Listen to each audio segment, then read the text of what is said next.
Okay. Mhm. Let's see. What's going on? What's going on, everyone? Um, so today we're gonna do something a little bit different that I haven't really done at all, which is kind of cool. That'll be kind of researching, compiling some of my own links and data and stuff like that to attempt to refute some of these arguments made on TikTok. And I've begun compiling some notes, and we'll add to them today to try and figure out again like what we can do to combat some of this stuff. And by stuff I mean just I don't know, the arguments made on TikTok a lot of times I feel like are wrong. I've already found that at least one of the arguments made has been wrong. Others have been slight mistruths and stuff like that. What's up, Madhouse? So the goal is to, as always, have fun discussing some of these. I might not be in the discussion, but I'll be sort of taking notes on stuff and compiling stuff. And then if you guys live want to, you know, throw some ideas my way on things I should look up or whatever, I will totally do that. But what's up, Andy? I wanted to listen to this one. So this one's like the background shows like images of Trump and Vance and their comments. One of the graphics says "Get over it." The other says "It's a fact of life," and it's mom over her dead child. Okay. So people essentially being a bit disingenuous on what they've said.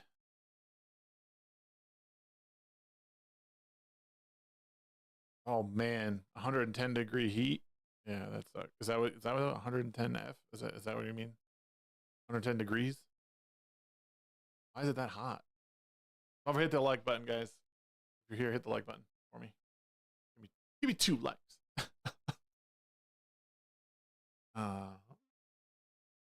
You like that heat? God damn.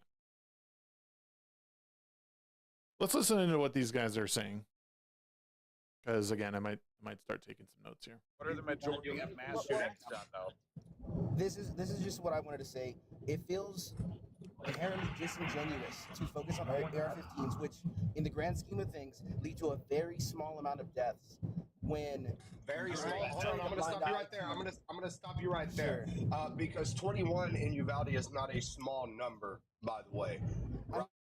So that's a bad place to start your argument, because we're talking about overall gun crime. The best way to approach it is to like, okay, what weapon is being used the most in engaging in violence, right? Like with guns. And as far as I know, AR-15s make up a small percentage of that. It's mostly handguns. But this guy is trying to evoke an emotion with his chat and with other people in minimizing what the guy is saying. Like, oh, it's not important because it's not a lot. It's like, well, no, that one case is horrible and awful, and there's 21 people involved in Uvalde. But in like when you're talking about the overall death toll on a particular thing, as far as I know it, handguns far outweigh AR-15.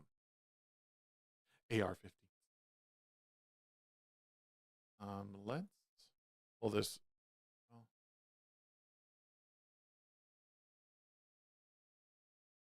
Like they're almost all of them are obtained legally. The times that they're illegally obtained, it's a person stealing from a family member or a friend to use them in those things. So better safe storage would help. Totally stopped Atlanta. Atlanta would have been if there had been safe storage laws. Absolutely. That one. Nobody's arguing against safe storage. I don't think. I think that's a fine idea. What's up, Sonia? Great to see you. I don't even think like, okay, safe storage is good. Safe storage laws, all right. Like, okay, you can have a law that says you need to have it, you know. I guess I don't see an actual issue. Unfettered access. Shit. Amazing. Okay, so is it cool? Can I go ahead and talk? Yeah, real quick. Tanya, thank you so much for the cash out. Go ahead. That's good. Well, all I was gonna say is I'm very pro 2A, but I do think that there should be laws in place about like security. I think that father should get just as much time as his son. Like I'm totally for that. I just think that the concept, like, That's an interesting question. I'd be interested what you guys think, chat. What do you think about the dad getting as much time as the son, or like being equally as responsible in that recent Georgia shooting? Like, that's an interesting one, because even if he did buy him the gun, he didn't like walk him down to the school and like hold the gun with him and then, you know, pull the trigger with him. I mean, maybe there is some level of responsibility if the kid wasn't able to get it himself. This is not something I necessarily want to debate, but it's interesting listening to people.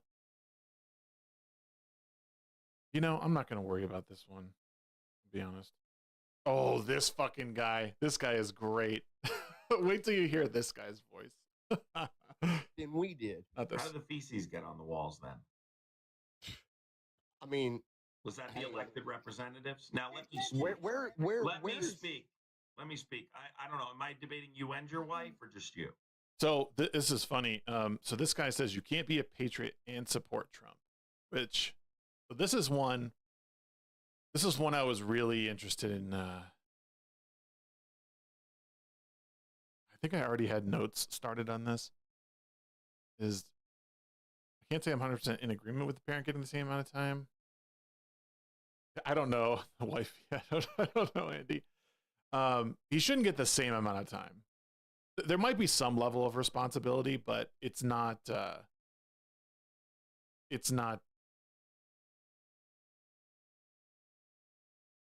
I'll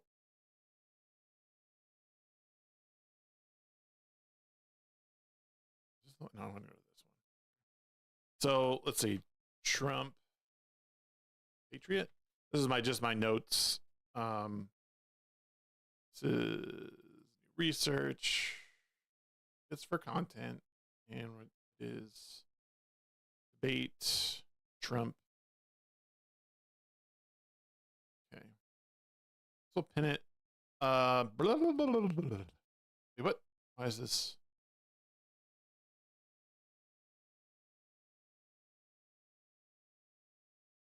Oh, okay. So it's going to populate it.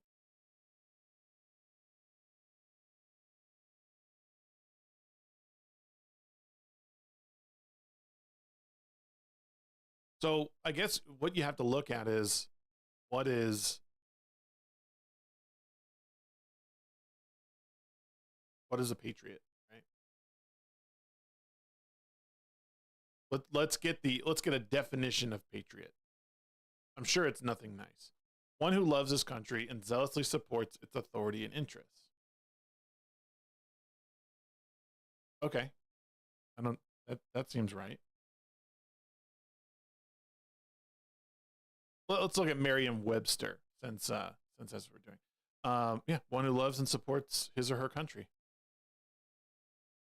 Motivated patriot who is fearless to preserve the quest of American security. The word patriot signifies a person who loves their country and is ready to boldly support and defend it. The meaning was endured since the world's arrival in English in the 16th century, but it has not marched through the years unchallenged. Ultimately derived from Greek patrios, meaning of one's father. Patriot entered English via French patriot, meaning fellow countryman or compatriot, during a time of political unrest in Western Europe that was categorized by infighting among fellow countrymen, especially those of the Protestant and Catholic faith. Okay. Let's zoom down. I'm going to take this, grab a snapshot of it. Just so, I mean, again, this is like how deep I'm going to like the research of it, because I know I was like, oh, that's so stupid, Tom. Like, why are you doing that? Because I want it in my notes. I want it there so I can just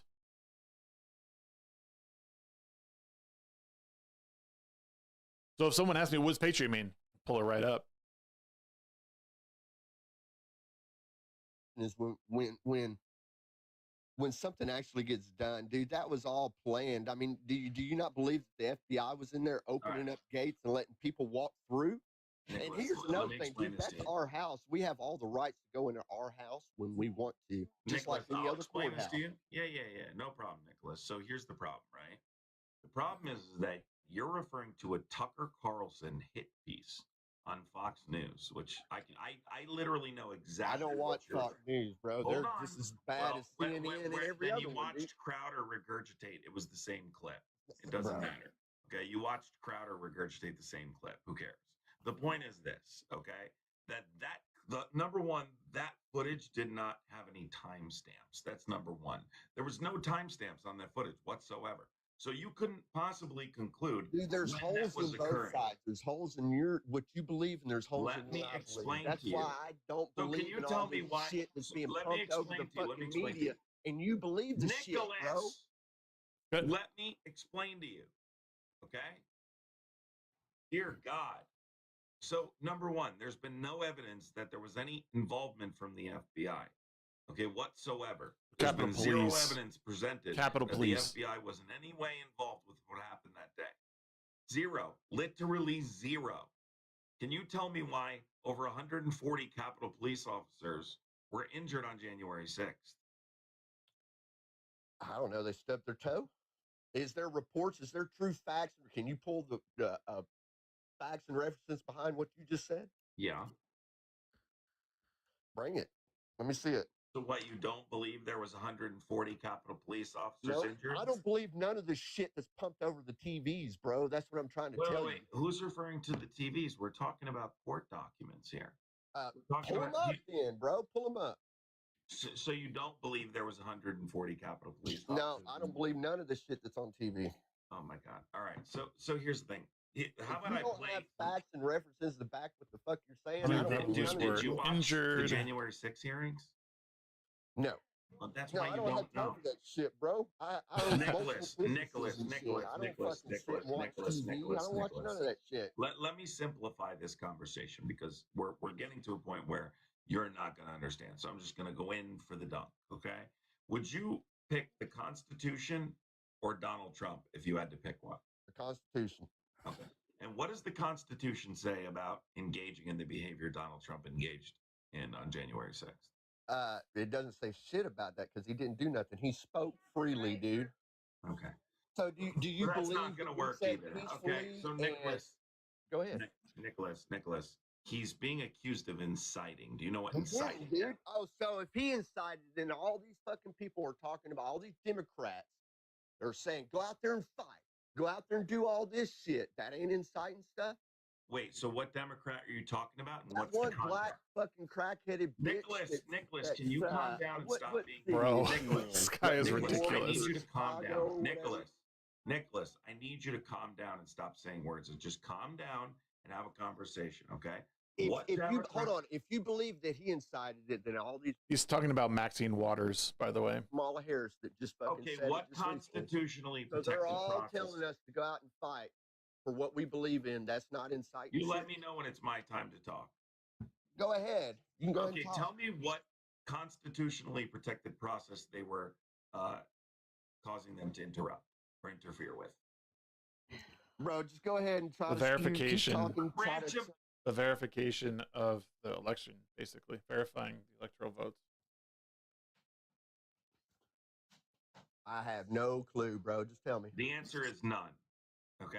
So the point is Donald Trump was very specifically running an intimidation campaign against his vice president, inciting people to storm a government building to stop the certification. Remember that constitutionally protected? Okay, this is what I want to do. I want to see the Trump January 6th speech. That's what I want to see. I want to see where he incited or said to people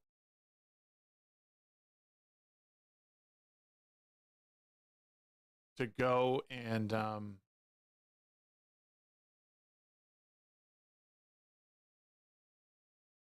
like get Mike Pence. I really want to see that.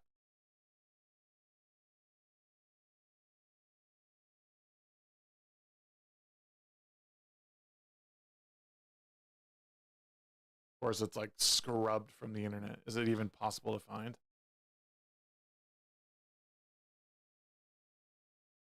All CNN fucking videos.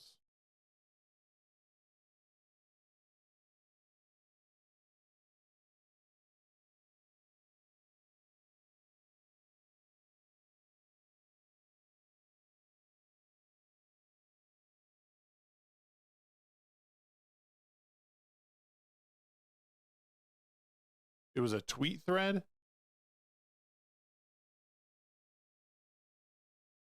I just like, I really need to know. I want to see it, and I'll sit here and watch it in its entirety. What is it? January 2020? No. Was it 29? When the fuck? Yeah.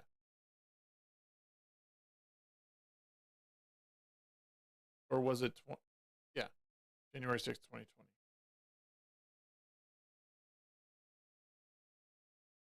Is that right? Or am I crazy? That's the right date, correct? Why am I feeling stupid all of a sudden? Help me out, chat.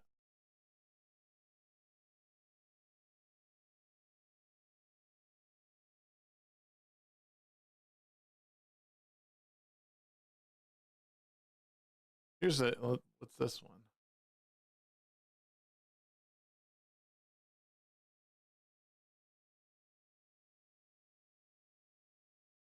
Yeah, shoot me an article. The Congressional Committee investigating the January 6th attack on the U.S. Capitol held its third public hearing. 2021. Okay. Well, now I feel stupid.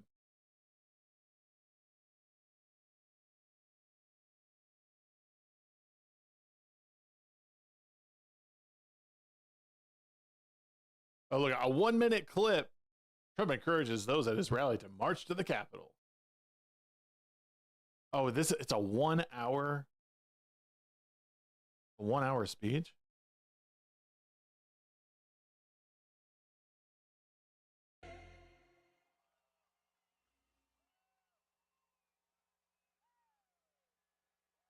Why can't we hear it?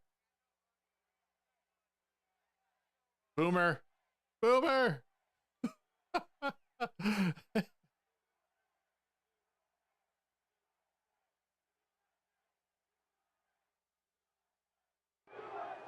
There we go.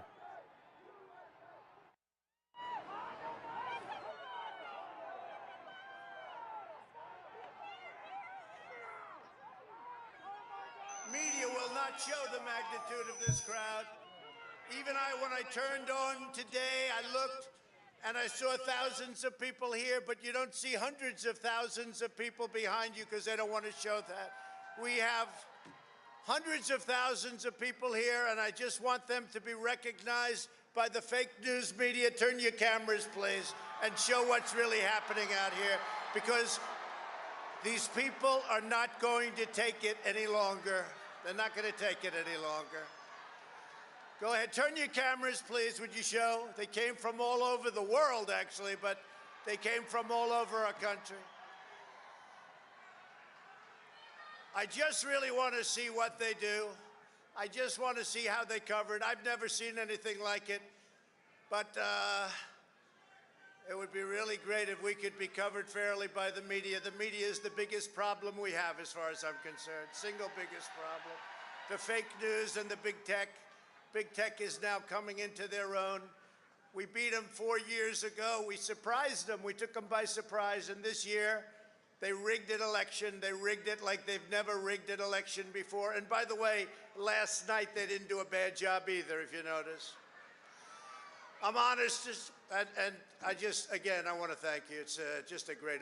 One of the big questions that I really want answered is, because this guy who I'm listening to, who I've listened to a lot, I've just like listened to him, and he says a lot that Trump was basically calling for people to go and do harm to Mike Pence.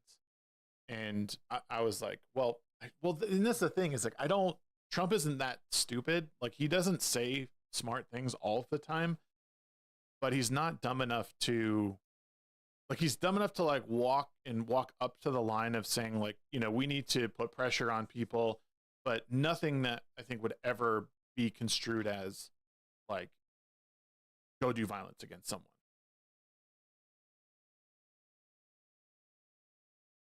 Honor to have this kind of It's an hour crowd long. to be before you, and hundreds of thousands of American patriots are committed to the honesty of our elections and the integrity of our glorious republic. All of us here today do not want to see our election victory stolen by emboldened radical left Democrats, which is what they're doing, and stolen by the fake news media. That's what they've done and what they're doing. We will never give up. We will never concede. It doesn't happen. You don't concede when there's theft involved. When there's Our stuff country involved, has had enough. We will not take it anymore, and that's what this is all about. see, The Liz Cheneys of the world. We got to get way back past. so I don't see this guy, who has also mentioned many times, like, oh, he had all these people, like, there's no reason for anyone to be at the Capitol. But as far as I know, the Constitution protects protest, peaceful protest. Now, it doesn't excuse any of the behavior that was committed on the day, right? But like,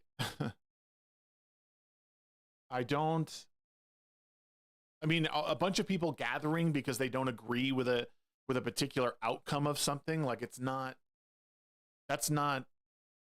bad. I mean, not me in support of him 100%. It's not me saying like, oh, he's God King Emperor Trump or whatever, but like, I mean, really step back and look, like, okay, so people support him. Dude's a populist anyway. You might even be able to go as far as to say he's a nationalist.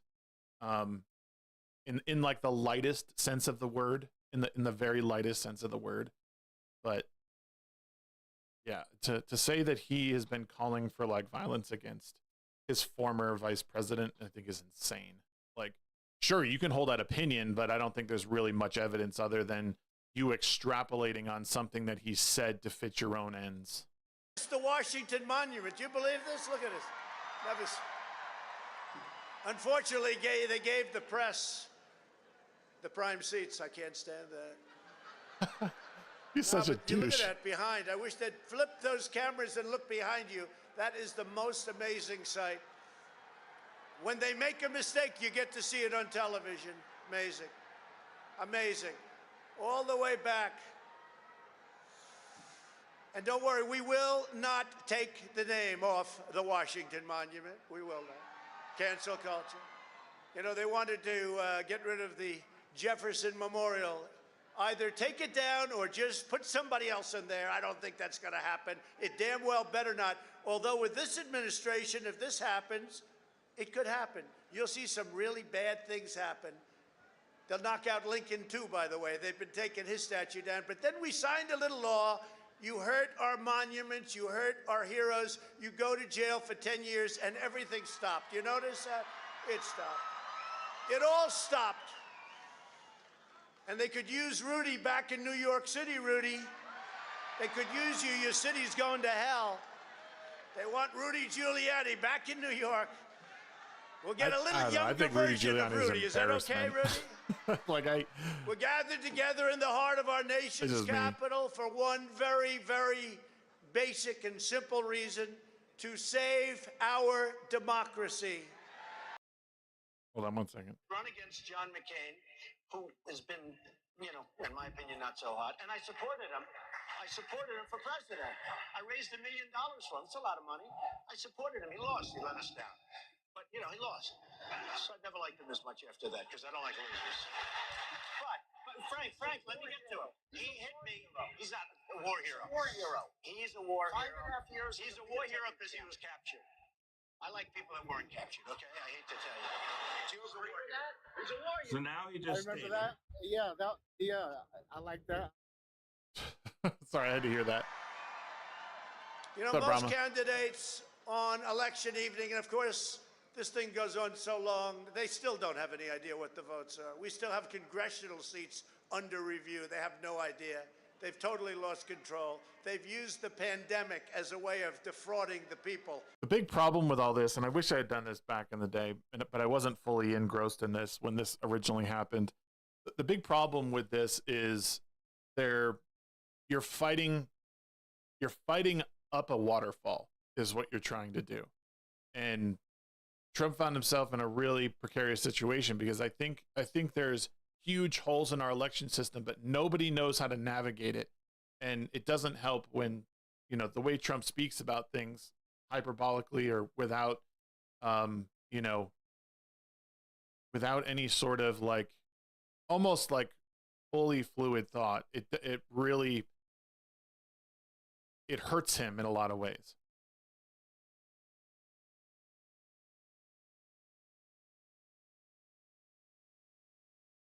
In the last 10 minutes, he talks about walking down Pennsylvania Avenue. Oh, boy. In a proper election. But you know, when you see this and when you see what's happening, number one, they all say, sir, we'll never let it happen again. I said, that's good, but what about 8 weeks ago? You know, they try and get you to go. They say, sir, in 4 years, you're guaranteed. I said, I'm not interested. See, the issue is, DJ Ronnie, is a big issue is people, like, if election reform, if they really wanted this to happen, Republicans would be pushing it like all the time. They wouldn't stop. You know what I mean? Like even without Democrat support, like you need to keep this up. Excuse me. You need to keep it up and you need to find a way to approach it in the proper manner. The Supreme Court shot their case down in 2021 because it was too late. They were like, dude, you knew there was something wrong years ago. Here's the documentation on it. You should have brought it to our attention then or made a case then. Problem is politics is weighed down by getting in office and staying in office, and that's it. And then they play their game back and forth after that.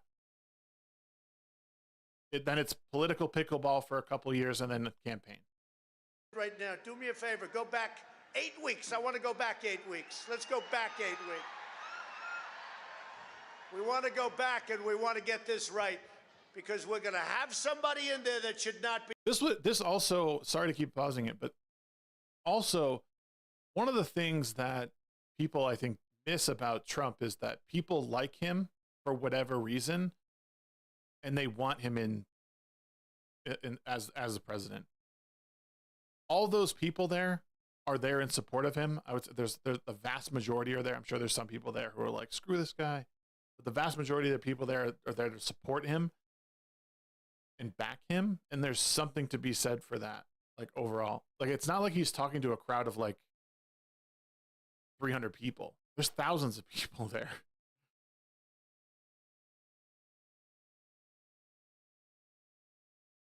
Yeah, and yeah, that is part of the problem, but it is part of the problem, but I don't know. I guess I don't know. I can't say for sure if someone's actually doing something. Like just because you don't have control of something doesn't mean you shouldn't do it. Like it might be futile, but there might be a way that you can bridge the gap. And I don't see anyone doing that, which is part of the issue I have. Even in Congress, they're like, well, Democrats hold that, so I'm not going to even bother with it, which I think is a poor approach to politics in general. If you really believe that something is amiss, then you need to fight for it. And you need to try and find a way that Democrats understand and Republicans understand. What's up, Kenzo? What up? What up, EmperorDoomsDay? What's going on, everyone? Be in there and our country will be. A lady from New York stands up. A lady from New York stands up. An organization explained that judges and courts were not interested in overturning elections, so the organization acted by seeking legal remedy for the next election. Yeah, I mean, and that's fine. It's not really.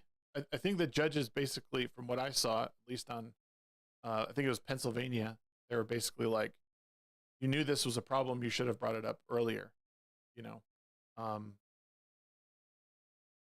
Like the mail-in ballots and ballot harvesting, that should be something that is brought up. It's too late now, but that's something that certainly should be brought up, and whether or not it's constitutional or if it's right. Like mail-in ballots for people who are absent, who are in the military, has always been like how you voted. But now it's just like, oh, well, I'm just going to do it from my house. It's like, no, you go to the polling place and you physically vote. You're down the street. You're not in another country. Be destroyed, and we're not going to stand for that. For years, Democrats have gotten away with election fraud and weak Republicans, and that's what they are. There's so many weak Republicans, and we have great ones. Jim Jordan and some of these guys, they're out there fighting. The House guys are fighting, but it's incredible. Many of the Republicans, I helped them get in. I helped them get elected. I helped Mitch get elected. I could name 24 of them. No, they said it was too late, though, Brahma. From what I read, it was too late. You have something like this, and it's like, they brought it before the courts way too late. To the president sometime later. Like they knew, there was evidence they knew beforehand, and they said this can't be brought up like during the election. You need to, like, when you know it's an issue, you need to bring it up. At least that's what I read. I could be wrong. All over the country. But just remember this: you're stronger, you're smarter, you've got more going than anybody, and they try and demean everybody having to do with us. And you're the real people. You're the people that built. I think if it's done through due process, if it's done through due process, well, okay, yes, I see what you're saying. You're saying that the election rules, I think, were changed on the Democrat side, where all of a sudden it was like, oh, all these mail-in ballots were it was okay to use them, whatever. Something like that, probably.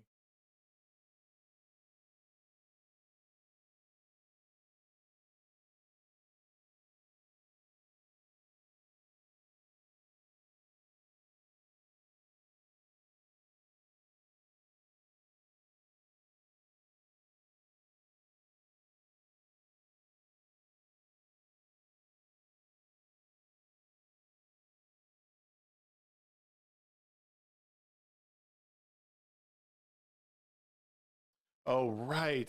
So due to COVID, because people couldn't leave their homes, they changed it so they could mail everything in. Right. Which was an interesting, because that sets an interesting precedent, because now nothing is likely changed back. Everyone's still gonna, oh, well, I could just mail in my ballot now. Like, I mean, even I think in my state, there's like, you can request a mail-in ballot. This nation. You're not the people that tore down our nation. The weak Republicans, and that's it, I really believe it. I think I'm going to use the term, the weak Republicans. You got a lot of them, and you got a lot of great ones, but you got a lot of weak ones. They've turned a blind eye, even as Democrats enacted policies that chipped away our jobs, weakened our military, threw open our borders, and put America last. Did you see the other day where Joe Biden said, I want to get rid of the America First policy? What's that all about? How do you say, I want to get rid of America first? Even if you're going to do it, don't talk about it, right? Unbelievable what we have to go through. What we have to go through, and you have to get your people to fight. And if they don't fight, we have to primary the hell out of the ones that don't fight. You primary them, we're gonna let you know who they are. I could already tell you, frankly. But this year, using the pretext of the China virus and the scam of mail-in ballots, Democrats attempted the most brazen and outrageous election theft. And there's never been anything like this. It's a pure theft in American history. Everybody knows it. That election, our election, was over. This is again, this is a problem with language and you know, even going over the stuff we just went over. So if the laws are changed due to COVID, like people are going to look at that as like it's really hard to argue against the left on that, because they're going to say, well, COVID was a deadly virus that was going around, and what did you want people going to a polling place all around everyone? And then you're in a COVID debate. And it's like, no, it's about changing the laws from one thing to another. And then because of that, now that law is on the books and everyone's just going to vote from home, when you can't, it's very difficult to account for all the votes that are in here. I mean, things get lost in the mail all the time.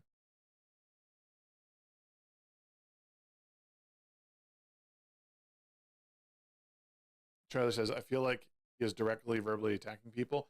The problem with Trump is like, this is how he is. He talks like a New York real estate mogul, a guy who just doesn't give a crap. He doesn't give a crap. And yeah, he's talking down to his constituents, essentially. The people in Congress he's talking down to.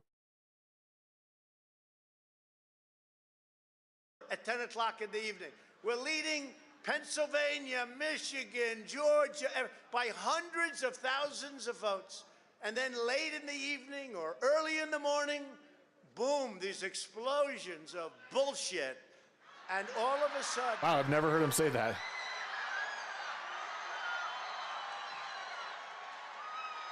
All of a sudden, it started to happen.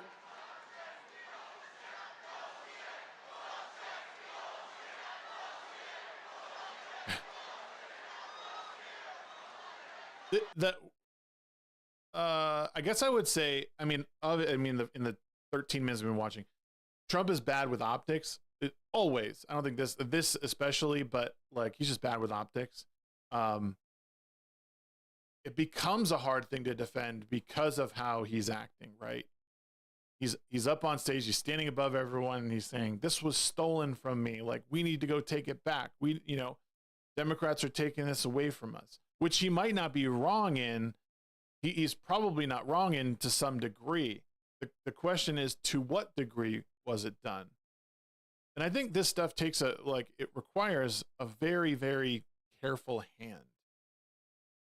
Trump attempts to be surgical with a sledgehammer, which doesn't work.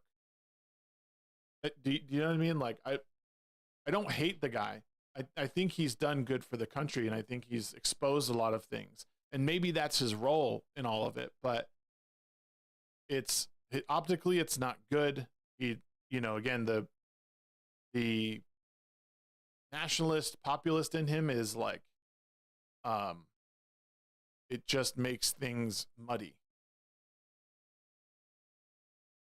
What the hell? I can't stand this shit, bro.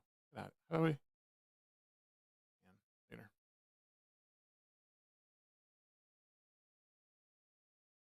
Oops. Back. When we get in our Russian, dude, I should be getting a check in the mail soon, Leon. Don't forget when Romney got beat. Romney, did you see his? I wonder if he enjoyed his flight in last night. But when Romney got beaten, he stands up like your more typical. Well, I'd like to congratulate the victor. The victor. Who was the victor, Mitt? I'd like to congratulate. They don't go and look at the facts. Now, I don't know. He got slaughtered, probably. Maybe it was okay. Maybe that's what happened. But we look at the facts, and our election was so corrupt that in the history of this country, we've never seen anything like it. You can go all the way back. America is blessed with elections all over the world. They talk about our elections. You know what the world says about us now? They say we don't have free and fair elections. And you know what else? We don't have a free and fair press. Our media is not free. It's not fair. It suppresses thought. It suppresses speech. And it's become the enemy of the people. It's become the enemy of the people. It's the biggest problem we have in this country. No third world countries would even attempt to do what we caught them doing. And you'll hear about that in just a few minutes. Republicans are Republicans are constantly fighting like a boxer with his hands tied. Yeah, that's the thing. It's like, it's the thing. Like, what, I mean, you have to, it takes a lot to look through all of these things, but you have to, there's a lot of unknowns, I think, in surrounding the 2020 election. I don't know if there's like factually something that happened that they got away with, other than, like, again, maybe changing the laws. But again, that could be fought and combat with, well, they elected to change that. The issue then becomes, was it morally, or was it ethically proper, right to do that? Where a lot of us are sitting here going, whoa, you totally changed how the election works. And that's not good. But as part of, like, you know, as part of where, like, we are, a lot of us rather, are up for states' rights. We want states to make decisions for themselves. The problem is, it was inconvenient that these swing states were the ones that did it, and they did it not in favor of the candidate we wanted. That's a huge reality. And whether or not you want to agree with me on that, it's kind of where we're at. And that sucks, because we, you know, a lot of people are on the receiving end of that. A lot of, like, normal people who are like, this doesn't seem right. This doesn't seem like the proper way to go about an election. Like, sure, there's like some provisions for COVID, because we're not supposed to be out mingling with each other, right? We can't talk to one another. But once that is done, once we go back to a normal way of life, these laws become null and void, right? Like, but nothing was put in regarding that.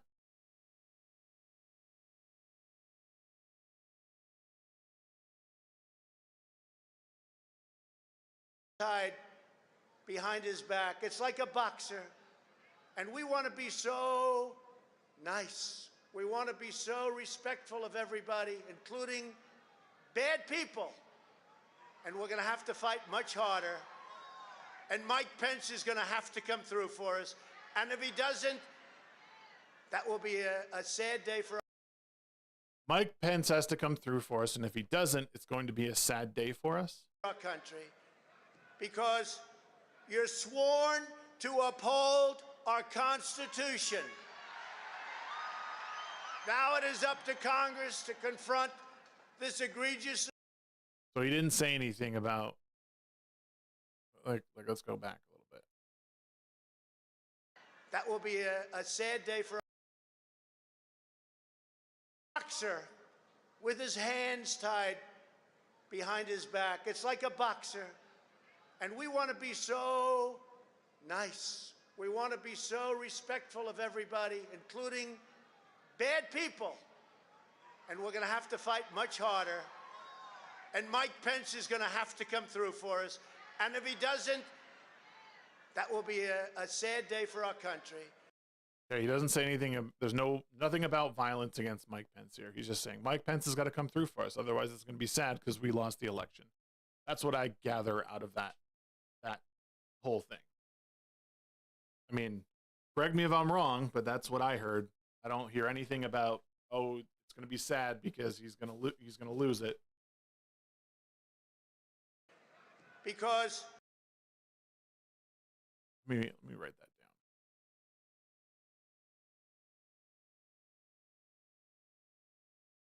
Violence against Pence. Trump says that if Mike Pence lets us down, it will be a sad day in America. Is that right? That sounds right to me. Let's just go back and double check that's what he said. Including bad people. And we're going to have to fight much harder. And Mike Pence is going to have to come through for us. And if he doesn't, that will be a sad day for our country. Sad day for our country. Because you're sworn to uphold our Constitution. Now it is up to Congress to confront this egregious assault on our democracy. And after this, We're going to walk down, and I'll be there with you. We're going to walk down. We're going to walk down anyone you want, but I think right here we're going to walk down to the Capitol, and we're going to cheer on our brave senators and congressmen and women, and we're probably not going to be cheering so much for some of them, because you'll never take back our country with weakness. You have to show strength, and you have to be strong. That's maybe a suspicious line, maybe. And we're going to cheer on our brave senators and congressmen and women, and we're probably not going to be cheering so much for some of them, because you'll never take back our country with weakness. You'll never take back our country with weakness.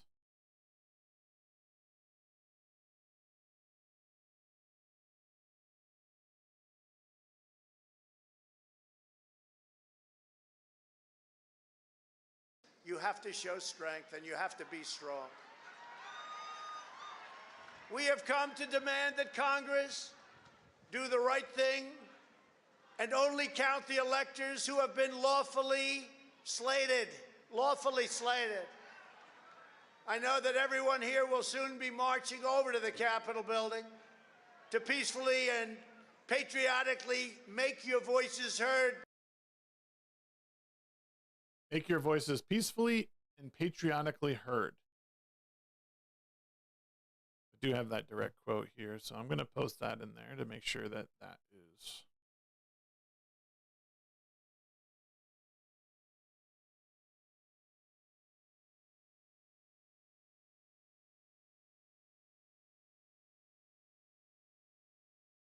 Today we will see whether Republicans stand strong for integrity of our elections, but whether or not they stand strong for our country. Our country. Our country has been under siege for a long time, far longer than this 4-year period. We've set it on a much straighter course, I thought, 4 more years, I thought it would be easy. We created the greatest economy in history. We rebuilt our military. We get you the biggest tax cuts in history. Right? We got you the biggest regulation cuts. There's no president, whether it's 4 years, 8 years, or in one case more, got anywhere near the regulation cuts. It used to take 20 years to get a highway approved. Now we're down to 2. I want to get it down to 1, but we're down to 2. And it may get rejected for environmental or safety reasons, but we got it down, the safety. We created Space Force. Look at what we did. Our military has been totally rebuilt. So we create Space Force, which by and of itself is a major achievement for an administration. And with us, it's one of so many different things. Right to try. Everybody know about right to try. We did things that nobody ever thought possible. Right to try. We took care of our vets. Our vets, the VA now, has the highest rating, 91%, the highest rating that it's had from the beginning. 91% approval rating. So that's interesting. I don't know about that. I don't know if anyone who is a VA is now seeing Space Force. I think it's definitely a branch of the Air Force. I don't know how many people are in it. I'm interested in his work with the VA though. I think this is a good note to put in there.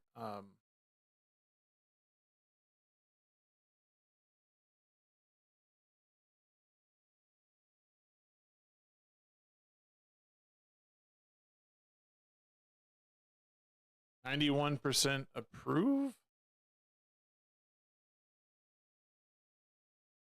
That seems less than 9,000 according to Wikipedia. That doesn't seem like off to me. I don't know what the 91% approval is. I guess maybe 91% are approved for their benefits or like their appointments or whatnot. I'm interested to find out what that number means.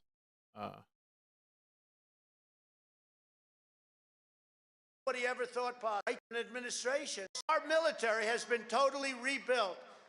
So we create Space Force, which by and of itself is a major achievement for an administration. And with us, it's one of so many different things. Right to try. Everybody know about right to try. We did things that nobody ever thought possible. We took care of our vets. Our vets, the VA now, has the highest rating, 91%, the highest rating that it's had from the beginning. 91% approval rating. Always. 91% approval rating. The Right to Try Act is a U.S. law that allows patients with life-threatening illnesses to access experimental drugs that have not been approved by the FDA. The law was created to give patients access to treatments after they have tried all other options or are unable to participate in clinical trials. Interesting. I forgot about that. Give me 1 sec, guys. I got to run to the bathroom. Share screen.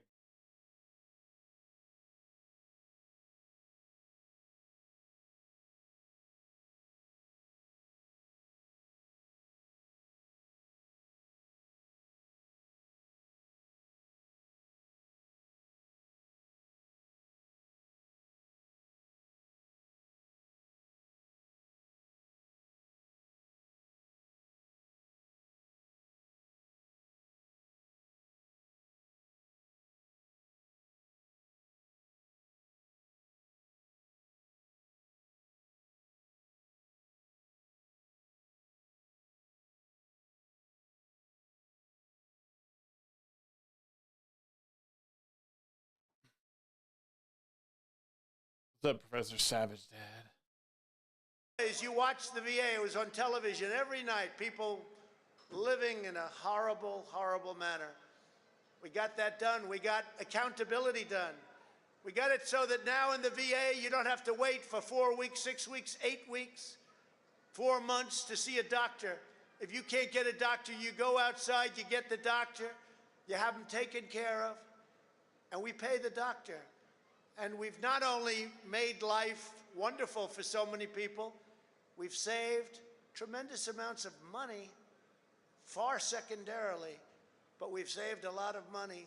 And now we have the right to fire bad people in the VA. We had 9,000 people that treated our veterans horribly. In prime time, they would not have treated our veterans badly, but they treated our veterans horribly. And we have what's called the VA Accountability Act. And the accountability says, if we see somebody in there that doesn't treat our vets well, or they steal, they rob, they do things badly, we say, Joe, you're fired, get out of here. Before you couldn't do that. You couldn't do that before. So we've taken care. That's interesting. So that's something that has to be like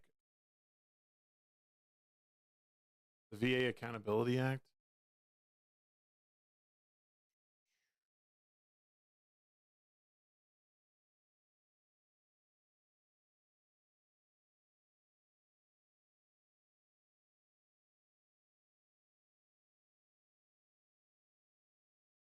Oh my God, can't even spell.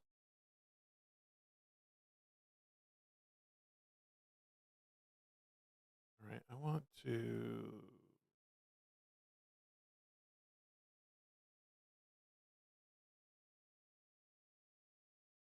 So I'm compiling some notes for like if I ever get into it with someone regarding this.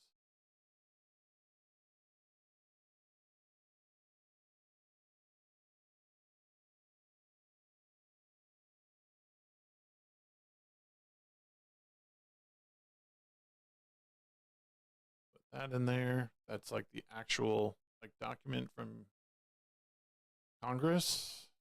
And I can put in maybe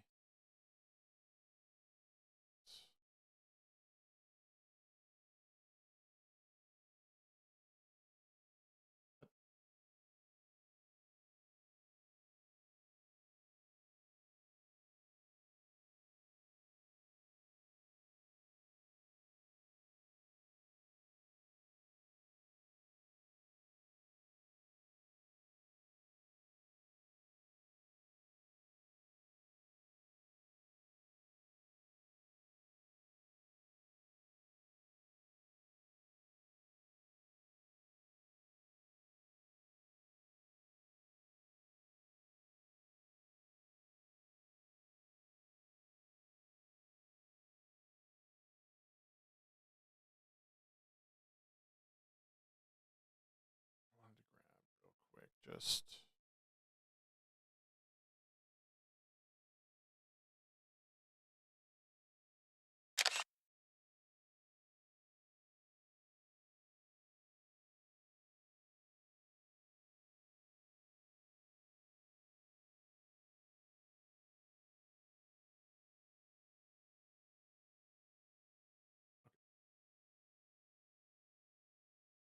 One sec. God, sorry. Something else just popped up. Be right back.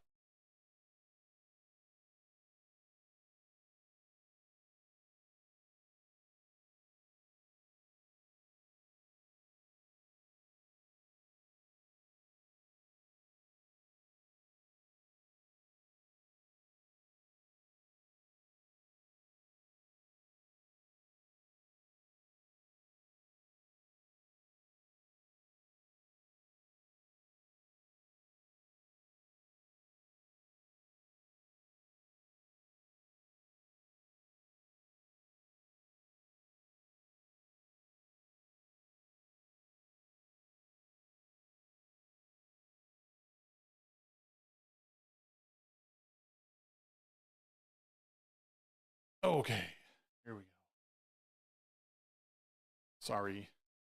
Of things, we've done things like nobody's ever thought possible, and that's part of the reason that many people don't like us, because we've done too much, but we've done it quickly, and we were going to sit home and watch a big victory, and everybody had us down for a victory. It was going to be great, and now we're out here fighting. I said to somebody I was going to take a few days and relax after our big electoral victory. 10 o'clock, it was over, but I was going to take a few days, and I can say this. Since our election, I believe, which was such a catastrophe when I watched, and even these guys knew what happened. They know what happened. They're saying, wow, Pennsylvania's insurmountable. Wow, Wisconsin. Look at the big leads we had, right? Even though the press said we're going to lose Wisconsin by 17 points. Even though the press said Ohio's going to be close, we set a record. Florida's going to be close, we set a record. Texas is going to be close. Texas is going to be close. We set a record, and we set a record with Hispanic, with the black community. We set a record with everybody. Today we see... My very favorite thing is when people say, you're voting against your best interest. Like, oh? This guy says it a lot. The guy who I want to like jump into a conversation with, he'll say it a lot. Well, you're voting against your best interest. Excuse me? A very important event, though, because right over there, right there, we see the event going to take place, and I'm going to be watching because history is going to be made. We're going to see whether or not we have great and courageous leaders, or whether or not we have leaders that should be ashamed of themselves throughout history, throughout eternity. They'll be ashamed. And you know what? If they do the wrong thing, we should never, ever forget that they did. Never forget. We should never, ever forget. With only 3 of the 7 states in question, we win the presidency of the United States. And by the way, it's much more important today than it was 24 hours ago, because, I spoke to David Perdue, what a great person, and Kelly Loeffler, 2 great people, but it was a setup. And you know, I said, we have no backline anymore. The only backline, the only line of demarcation, the only line that we have is the veto of the President of the United States. So this is now what we're doing, a far more important election than it was 2 days ago. I want to thank the more than 140 members of the House. Those are warriors. They're over there working. I do wonder if it's possible to pull what they pulled in 2019, 2020, because the question is are they able to utilize mail-in ballots as much as they did during COVID? Because now COVID's over. Like, everyone's out. A lot of people are going to go to the polls. The issue will be like ballot harvesting. That's going to be the big thing, is that you'll have the left doing a lot of ballot harvesting. Maybe the right will do the same thing in an attempt to play the same game. But I think it'll be harder to pull what they pull if they try it again. again, I don't know how the election really went in 2020. All I know is I don't necessarily trust the results of it, and that doesn't mean I'm saying one way or the other. I'm just saying it seems sus.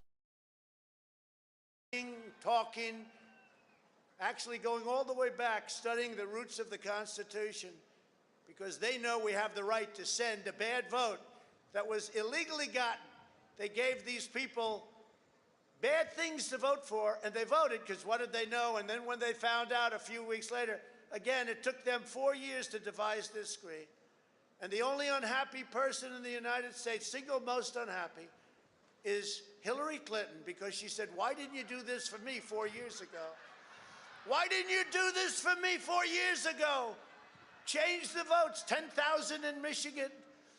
You could have changed the whole thing, but she's not too happy. You notice you don't see her anymore. What happened? Where's Hillary? Where is she?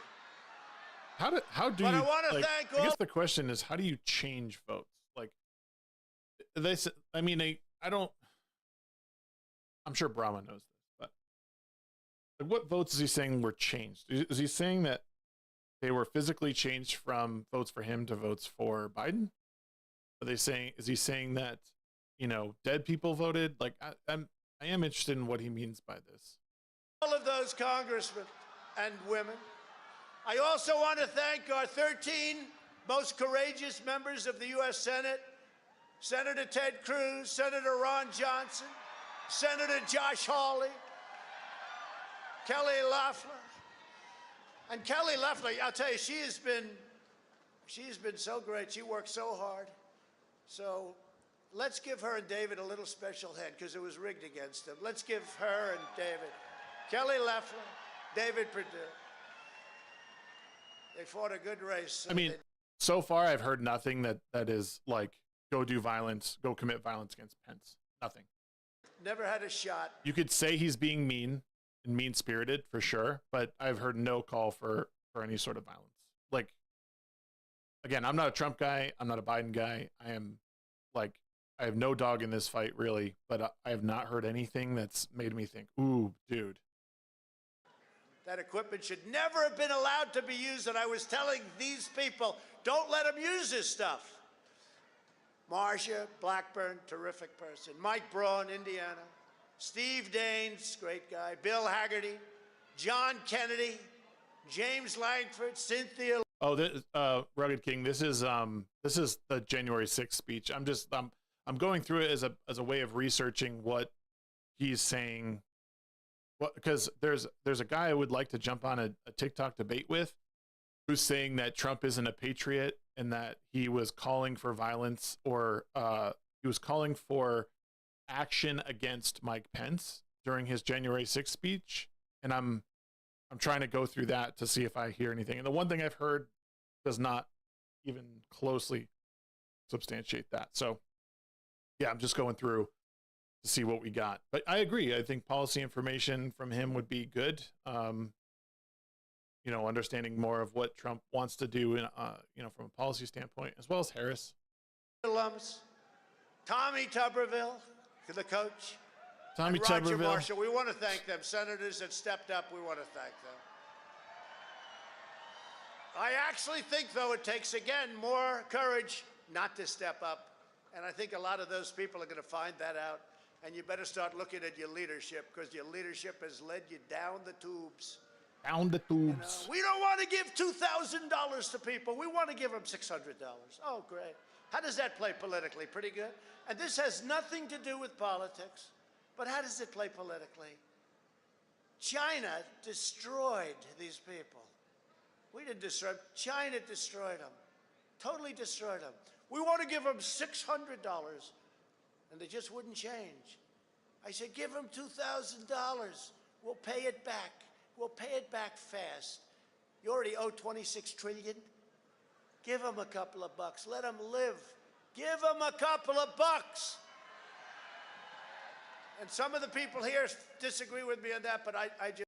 Rama says he is saying we saw massive vote dump and crazy stuff like putting up cardboard in windows so people couldn't observe the count, fake pipe breaks, and Republican observers being kicked out.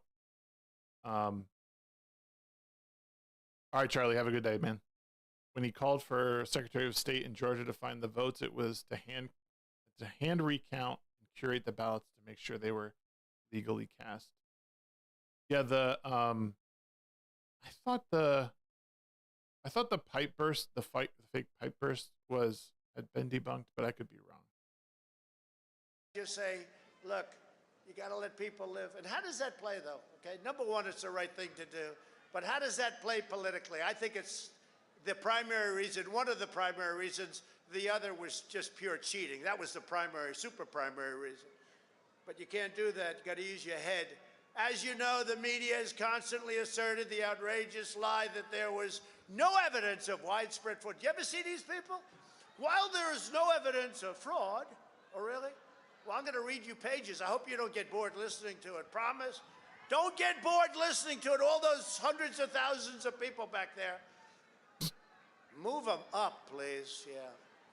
All these people, don't get bored. Don't get angry at me because you're going to get bored because it's so much. The American people do not believe the corrupt fake news anymore. They have ruined their reputation. But you know, it used to be that they'd argue with me, I'd fight. So I'd fight, they'd fight, I'd fight, they'd fight, pop, pop. You'd believe me, you'd believe them. Somebody comes out, you know, they had their point of view, I had my point of view. But you'd have an argument. Now what they do is they go silent. It's called suppression. And that's what happens in a communist country. That's what they do. They suppress. You don't fight with them anymore unless it's a bad story. If they have a little bad story about me, they make it 10 times worse. And it's more of a fascist state that you don't fight them. They just kick you out and don't allow you to gain a foothold or have any sort of political power. It's a major headline. But Hunter Biden, they don't talk about him. What happened to Hunter? Where's Hunter? Where's Hunter? They don't talk about him. Now watch, all the sets will go off. Well, they can't do that because they get good ratings. The ratings are too good. Now, where's Hunter? You know, and how come Joe was allowed to give $1 billion of money to get rid of the prosecutor in Ukraine? How does that happen? I'd ask you that question. How does that happen? Can you imagine if I said that? If I said that, it would be a whole different ballgame. And how come Hunter gets $3.5 million from the mayor of Moscow's wife and gets hundreds of thousands of dollars to sit on an energy board, even though he admits he has no knowledge of energy, and millions of dollars up front? And how come they go into China and they leave with billions of dollars to manage? Have you managed money before? No, I haven't. Oh, that's good. Here's about $3 billion. No, they don't talk about that. No, we have a corrupt media. They've gone silent. They've gone dead. I now realize how good it was. If you go back 10 years, I realize how good, even though I didn't necessarily love them, I realized how good. It was like a cleansing motion, right? I do know this is like probably a little painful for people to listen to, but I think if you're here listening to this whole thing for the first time, it's beneficial because just like me, like I haven't listened to this whole thing all the way through, and it like there is a side you learn that now you could approach people and say, no, that's wrong. Like he didn't say that. That's not what he said.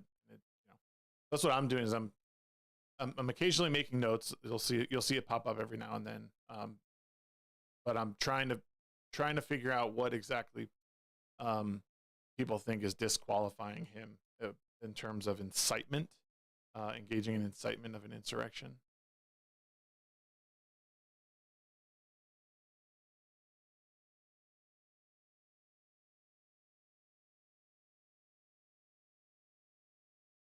I'm not saying you're not wrong, Brahma. I'm not saying you're not wrong.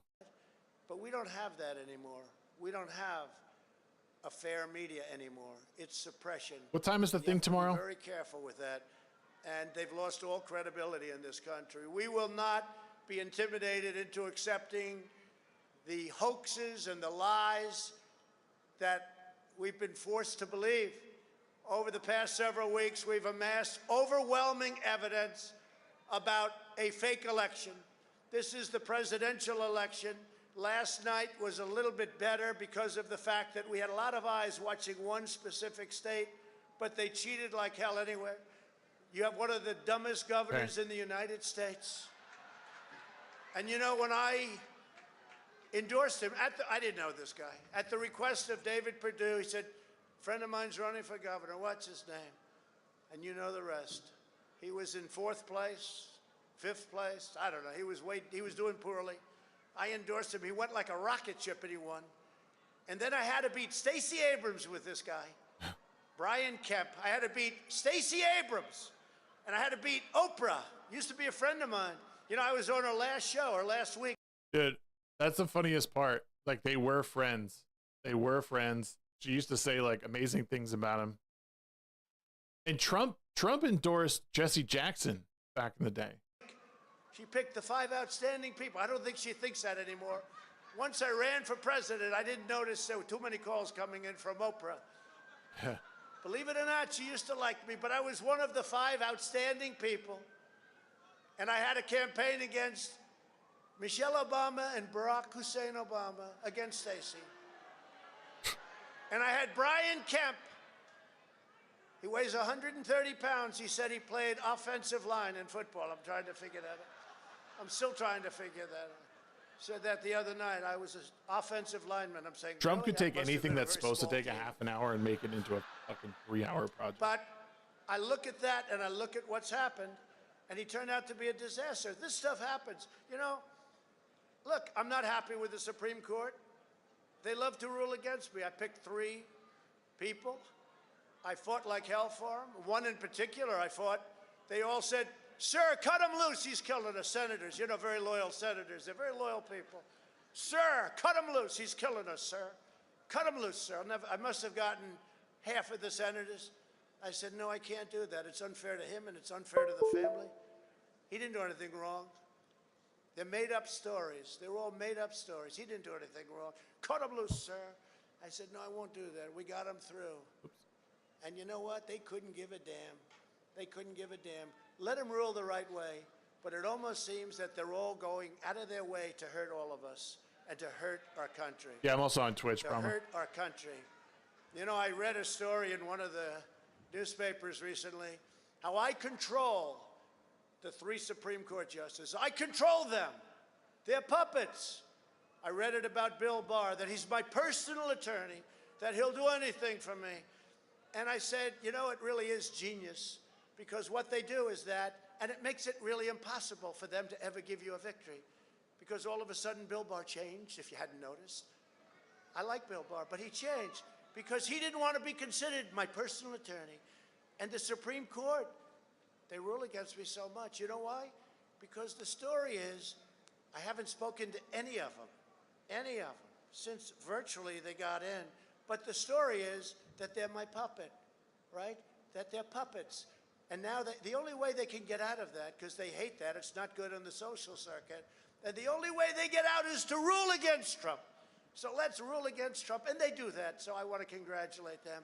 But it shows you the media's genius. In fact, probably if I was the media, I'd do it the same way. I hate to say it. But we got to get them straightened out. Today, for the sake of our democracy, for the sake of our Constitution, and for the sake of our children, we lay out the case for the entire world to hear. Do you want to hear it? In every single swing state, local officials, state officials, almost all Democrats, made illegal and unconstitutional changes to election procedures without the mandated approvals by the state legislatures. That these changes pave the way for fraud on a scale never seen before. And I think we can go a long Basically spent 30 minutes talking about not nothing, but he could have just started here. long way outside of our country when I say that.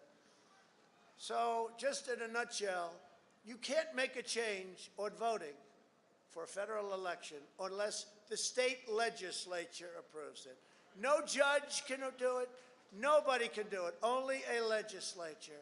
So as an example, in Pennsylvania or whatever, you have a Republican legislature, you have a Democrat mayor, and you have a lot of Democrats all over the place.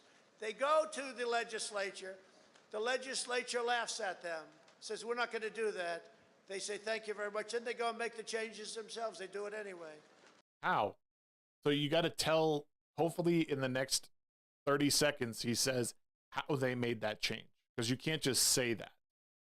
Okay, now go into how they did it. And that's totally illegal. That's totally illegal. You can't do that.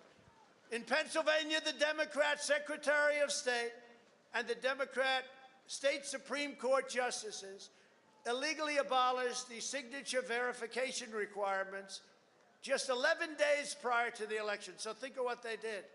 No longer is there signature verification. Oh, that's okay. We want voter ID, by the way. But no longer is there signature verification. 11 days before the election, they say, we don't want it. You know why they don't want it? Because they want to cheat. That's the only reason. Who would even think of that? We don't want to verify a signature? There were over 205,000 more ballots counted in Pennsylvania. Now think of this. You had 205,000 more ballots than you had voters. That means you had 200. Where did they come from? You know where they came from? Somebody's imagination, whatever they needed. So in Pennsylvania, you had. Is it possible that they registered to vote day of? I mean, I guess the question is, what other possibilities are there besides someone made them up? Again, not defending what Pennsylvania did. It's not right. You shouldn't be able to do that. 205,000 more That's a lot. votes than you had voters. And the number's actually much greater than that now. That was as of a week ago. And this is a mathematical impossibility unless you want to say it's a total fraud. So Pennsylvania was defrauded. Over 8,000 ballots in Pennsylvania were cast by people whose names and dates of birth match individuals who died in 2020 and prior to the election. Think of that. Dead people. Lots of dead people, thousands. I've heard this too. I've heard that even if you do count those, even if you did take them out, it would be an inconsequential amount. Again, that doesn't make it right. But those ballots of, like, you know, people who died didn't add up to be enough to swing the vote. But you know, the other issue is also acknowledging the fact that you'll never get 100% corruption out of anything. That is it. You know, it's one of those things you have to accept some level on both sides. That people are there's going to be bad actors that are committing voter fraud. Democrats, Republicans, they're going to be doing it. It's a sad fact, but it's the world we live in. And some dead people actually requested an application. That bothers me even more. Not only are they voting, they want an application to vote. One of them was 29 years ago, died. Wow. It's incredible. That's Over pretty bad. 14,000 ballots were cast by out-of-state voters. So these are voters that don't live in the state. And by the way, these numbers are what they call outcome determinative, meaning these numbers far surpass. I lost by a very little bit. These numbers are massive, massive. More than 10,000 votes in Pennsylvania were illegally counted, even though they were received after Election Day. In other words, they were received after Election Day. Let's count them anyway. And what They were received did after in many Election Day. cases In other words, is they did fraud. they were received They after took the Election date Day. and they moved it back. So eloquent. So that it no longer is after Election Day. And more than 60,000 ballots in Pennsylvania were reported received back. They got back before they were ever supposedly mailed out. In other words, you got the ballot back before you mailed it, which is also logically and logistically impossible, right? Think of that one. You got the ballot back. Let's send the ballots. Oh, they've already been sent. But we got the ballot back before they were sent. I don't think that's too good, right? 25,000 ballots in Pennsylvania were requested by nursing home residents, all in a single giant batch, not legal, indicating an enormous illegal ballot harvesting operation. You're not allowed to do it. It's against the law. The day before the election, the state of Pennsylvania reported the number of absentee ballots that had been sent out. Yet this number was suddenly and drastically increased by 400,000 people. There's no way. It was increased. There's no way. 400,000 people. Like, I'm sorry. I don't like, unless there's something he should have a big fucking screen behind him. 400,000.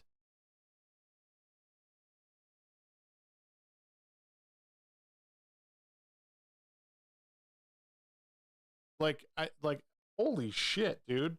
I mean, it's one thing if you say like, oh, we went from this many to about this many. He has one to his left. Well, I would love to see the charts on there that he's putting up there. Like 400,000 is a gigantic number. It is a gigantic number. Like what was the number before? Again, I didn't see, maybe he's about to say, but holy crap. Is it possible the amount of conspiracy assumptions and finger pointing pushed the public to believe the U.S. democracy was in danger? Yeah, I suppose. I think the rhetoric of like democracy is under attack is a stupid one. I think information is under attack. And yeah, the finger pointing certainly doesn't help. It's created this bifurcation in the political system that we've just never seen. And I think people are just fed up. I think people are fed up and not knowing. And I don't think that Trump, like how he talks, helps anything. But to say that he is the reason it was incited, I think is short-sighted and wrong. I don't think he is the cause of it. I think there are so many different things. But I think like a statement like that, I would love to like actually see some data on that. Nobody knows where it came from. By 400,000 ballots, one day after the election. It remains totally unexplained. They said, well, we can't and if that was actually the case, if all of a sudden 400,000 more absentee votes came in, like that's a huge red flag. I don't know how anybody turns that down. Again, if it's actually the case, that's one thing. But I don't like that seems crazy. Now that's many, many times what it would take to overthrow the state. Just that one element. And I think people at this point, were experiencing such fatigue from the media about Trump on both sides. Like, I think this is something that people don't get. I think that people who are opposed to Trump are sick of hearing about it. And I think people who are for Trump are sick of hearing about it. And I think all of that, like constant media attention and pounding into people's heads that this guy over here, he's trying to upend democracy. He's trying to take over our country. He's a fascist, blah, blah, blah. I think it creates this mental fatigue in people where they just like that. This is where they snap. And this is where TDS comes from. And then the people on the right who are for Trump and who want to see him go, like this is hammered into them that we are being, that again, we're under attack. Our republic is under attack and we need to fight back and blah, blah, blah, blah. And then you get stuff like January 6th with like, how you look at January 6th, it doesn't look all that bad. There's parts of it that were fucked up and people got hurt and died. Like that sucks. I'm not excusing that behavior at all, but there's also parts of that whole thing where people are going into the Capitol just being like stupid and funny and like staying like not doing anything bad. They're just like, oh, I'm going on the tour all by myself and nothing will happen.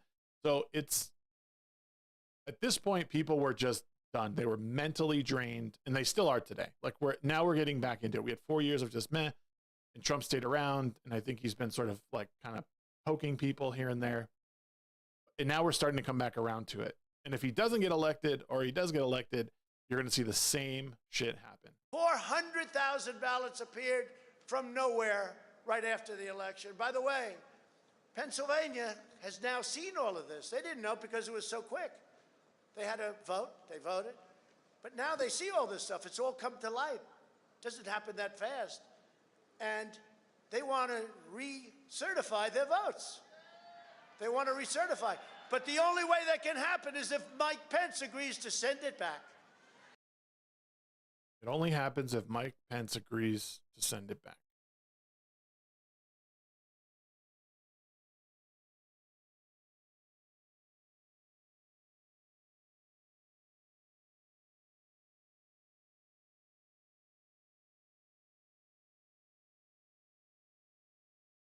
What's the timestamp on that? 37:35.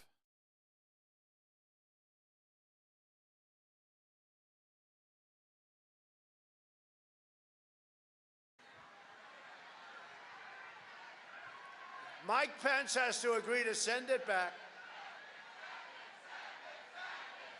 Mike Pence has to agree to send it back.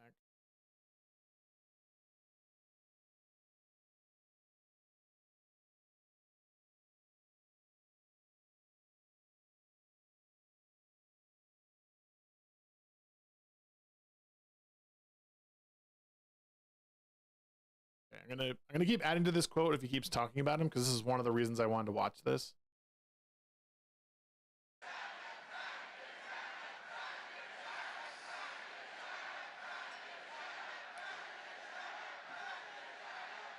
And many people in Congress want it sent back. And think of what you're doing. Let's say you don't do it. Somebody says, well, we have to obey the Constitution, and you are, because you're protecting our country and you're protecting the Constitution, so you are. But think of what happens. Let's say they're stiffs and they're stupid people, and they say, well, we really have no choice, even though Pennsylvania and other states. Thank you for timestamping and citations in your notes. It shows how effective research needs to be. I mean, I'm trying to. I didn't, the first couple I didn't timestamp, but I'm trying to do it now, because if I ever need to go back to it, I actually should put this in this video in my notes as well, so it's there.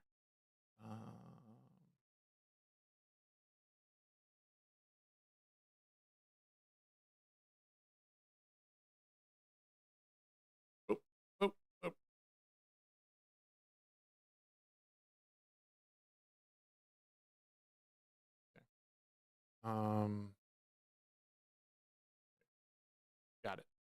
We got it.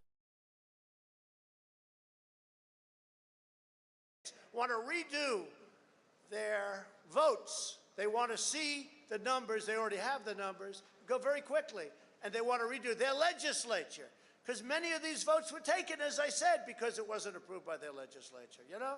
That in itself is legal. And then you have the scam. And that's all of the things that we're talking about. But think of this. If you don't do that, that means you will have a president of the United States for 4 years with his wonderful son. You will have a president who lost all of these states. Or you will have a president, to put it another way, who was voted on by a bunch of stupid people who lost all of these states. You will have an illegitimate president. That's what you'll have. And we can't let that happen. The bifurcation of the United States political system just totally negates any of that. It doesn't matter. Like, you have 50% of the population who believes Trump and who's like, yep, those are all stupid people. He was not elected. He wasn't duly elected. And the other half believe the exact opposite. So it just sucks that we're in this spot where, at least from where I sit, there's not a lot of people who look at this and go, who can sit here rationally and go, okay, I see what Trump is saying. It sucks. I see he's got points. I see he doesn't have points. Like, but we're in a very, really shitty spot in American politics, especially around election time. These are the facts that you won't hear from the fake news media. It's all part of the suppression effort. They don't want to talk about it. They don't want to talk about it. In fact, when I started talking about that, I guarantee you a lot of the television sets and a lot of those cameras went off. And that's a lot of cameras back there. But a lot of them went off. But these are the things you don't hear about. You don't hear what you just heard. And I'm going to go over a few more states. But you don't hear it by the people who want to deceive you and demoralize you and control you, big tech media.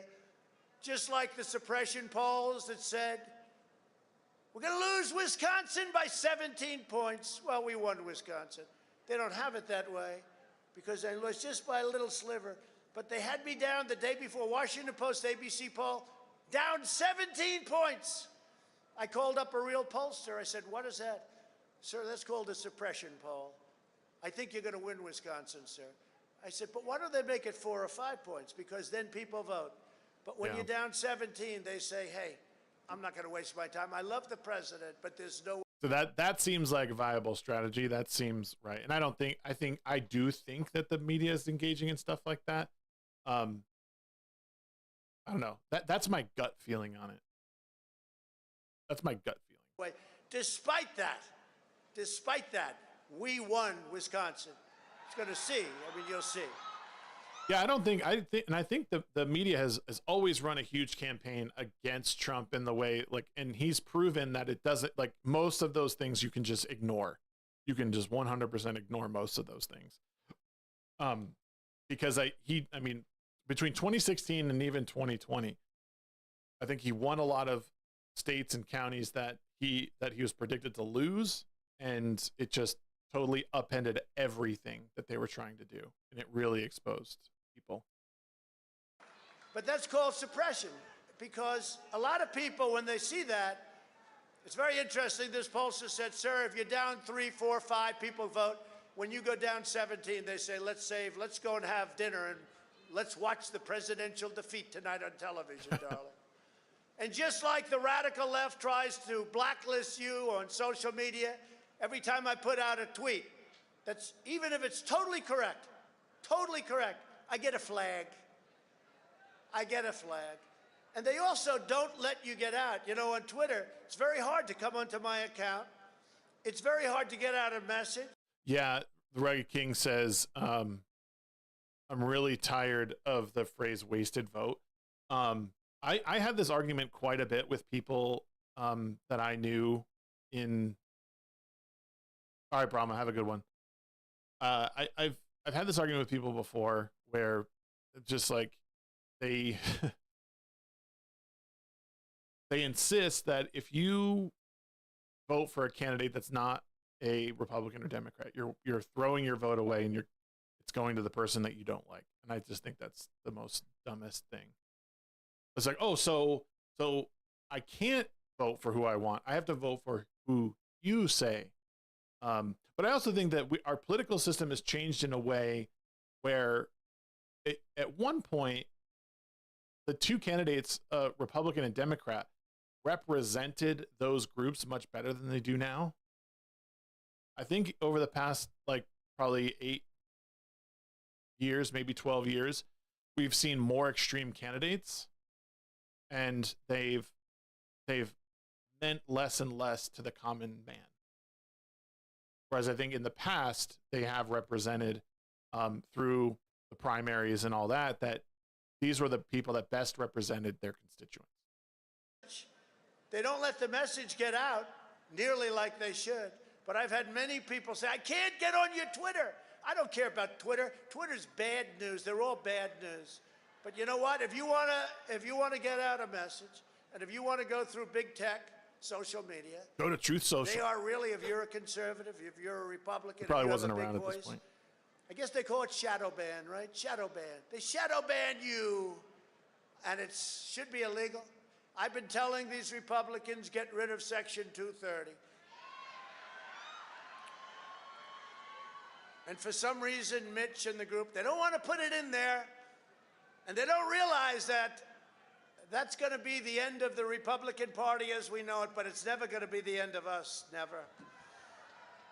Let them get out. Let the weak ones get out. This is a time for strength. They also want to indoctrinate your children in school by teaching them things that aren't so. They want to indoctrinate your children.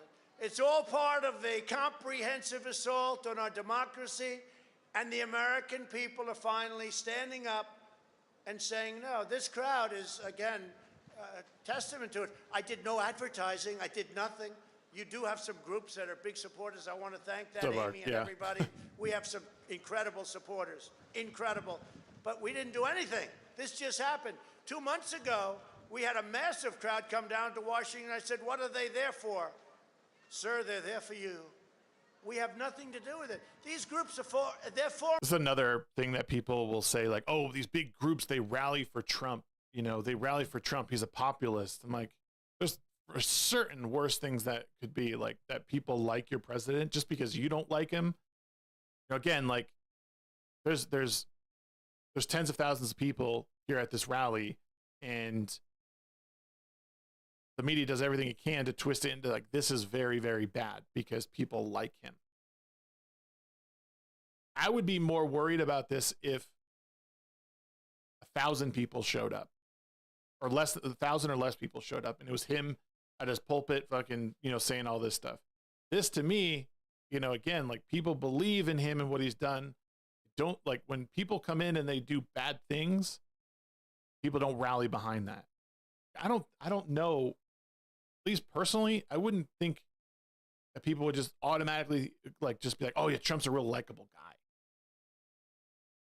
I think he's a better representation of what people generally are in the dark. Right? When nobody's looking, they act like Trump does. And Trump acts like this in public because he's like, I'm not a bad person. I've done a lot of good. I've failed a lot of things, but I've succeeded a lot of things. Now I'm the president. I've helped out. I've passed good things. We've worked together on things. Like, you could do all of that and still be this brash, like, impolite real estate mogul. You could do it all. It's almost like the living embodiment of the American dream. And people are afraid of that because he's not couth. You know, like, they think, oh, well, he's not playing the game. We can't have him there. He's going to make other people do this. Like, yeah, it sounds human, honestly. Yeah, I mean, it's exactly what I think Trump is he's one of the better representation of a human politician. Again, that doesn't mean he's done everything properly or done everything right. Far from it. It just means that people identify with him because they're like, oh, I act like this sometimes, but not in front of people. You know? And he's just, I mean, we've listened to 42 minutes of this, and like 30 of it has been him like stroking his ego and talking shit. We've all been on those rants. All over the United States. And we got to remember, in a year from now, you're going to start working on Congress. And we got to get rid of the weak Congress people, the ones that aren't any good, the Liz Cheneys of the world. We got to get rid of them. We got to get rid. You know, she never wants a soldier brought home. I brought a lot of our soldiers home. I don't know, somewhat like it. They're in countries that nobody even knows the name. Nobody knows where they are. They're dying. They're great, but they're dying. They're losing their arms, their legs, their face. I brought them back home. Largely wow, back home, Afghanistan, dude. Iraq. Remember, I used to say in the old days, don't go in Iraq, but if you go in, keep the oil. We didn't keep the oil. So stupid, these people. And Iraq has billions and billions of dollars now in the billions bank. And billions. And what did we do? We get nothing. We never get. But we do, actually. We kept the oil here. We did good. We got rid of the ISIS caliphate. We got rid of plenty of different things that everybody knows. And the rebuilding of our military in 3 years, people said it couldn't be done. And it was all made in the USA. All made in the USA. Best equipment in the world. In Wisconsin, corrupt Democrat-run cities deployed more than 500 illegal, unmanned, unsecured drop boxes, which collected a minimum of 91,000 unlawful votes. It was razor thin, the loss. This one thing alone is much more than we would need. Asmer, thanks so much for paying my bills. They have these lock boxes, and you know, they'd pick them up and they'd disappear for 2 days. People would say, where's that box? They'd disappear. Nobody even knew where the hell it was. In addition, over 170,000. Yeah, an unsecured voting ballot box seems again suspicious. Unmanned, like I don't see the issue with people like sensible. Like, to me, sensible voting law seems way better than sensible gun laws at this point. I mean, sensible gun laws already exist, but like sensible voting laws seem to be sort of something of the past. Like, why is it such a problem? Again, outside of COVID, right? We're done with COVID. We're into the future now. Why is, like, there's literally zero reason to not go in person to vote where it's secured. Your vote is anonymous, or not anonymous. Your vote is secured and safe and counted for. And like, Jesus, like, I don't even know why this is a thing. Absentee votes were counted in Wisconsin without a valid absentee. Nobody even knew where the hell it was. How many? In addition, over 170,000 absentee votes were counted in Wisconsin Wow. without a valid absentee ballot application. So they had a vote, but they had no application. And that's illegal in Wisconsin, meaning those votes were blatantly done in opposition to state law. So that's an interesting question. Like,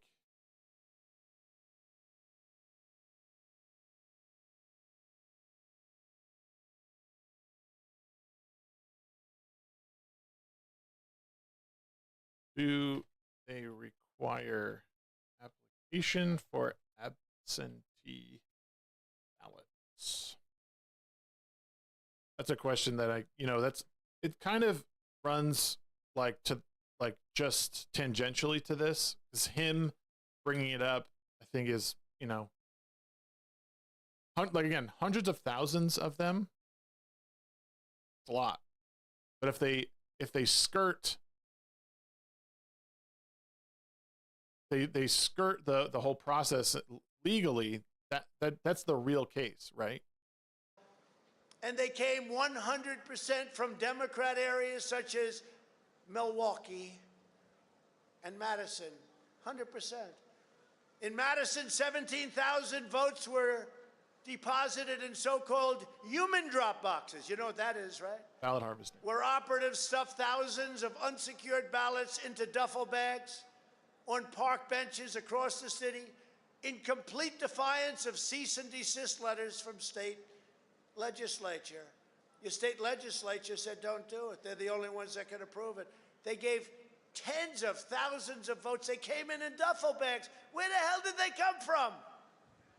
According to eyewitness testimony, Postal Service workers in Wisconsin were also instructed to illegally backdate approximately 100,000 ballots. The problem is eyewitness testimony is useless. Like, eyewitness testimony means dick, unfortunately, and that is a harsh reality that we live in. I mean, based on it, you could, you can look into it, but you still need hard evidence that actually occurred. Like, someone seeing it, great, but you would need several people to corroborate that. And then on top of it, you would need like legitimate evidence, like tangible. The margin of difference in Wisconsin was less than 20,000 votes. Each one of these things alone wins us the state. Great state. We love the state. We won the state. In Georgia, your Secretary of Hershey. State, Hershey, rugged I can't king. believe this guy's a Republican. He loves recording telephone conversations. That was I thought it was a great conversation, personally. So did a lot of other people. Love that conversation because it says what's going on. These people are crooked. They're 100%, in my opinion, one of the most corrupt between your governor and your Secretary of State. And now you have it again last night. Just take a look at what happened. What a mess. And the Democrat Party operatives entered into an illegal and unconstitutional settlement agreement that drastically weakened signature verification and other election security procedures. Stacey Abrams, she took them to lunch. And I beat her 2 years ago with a bad candidate, Brian Kemp. But the Democrats took the Republicans to lunch because the Secretary of State had no clue what the hell was happening, unless he did have a clue. That's interesting. Maybe he was with the other side. But we've been trying to get verifications of signatures in Fulton County. They won't let us do it. They only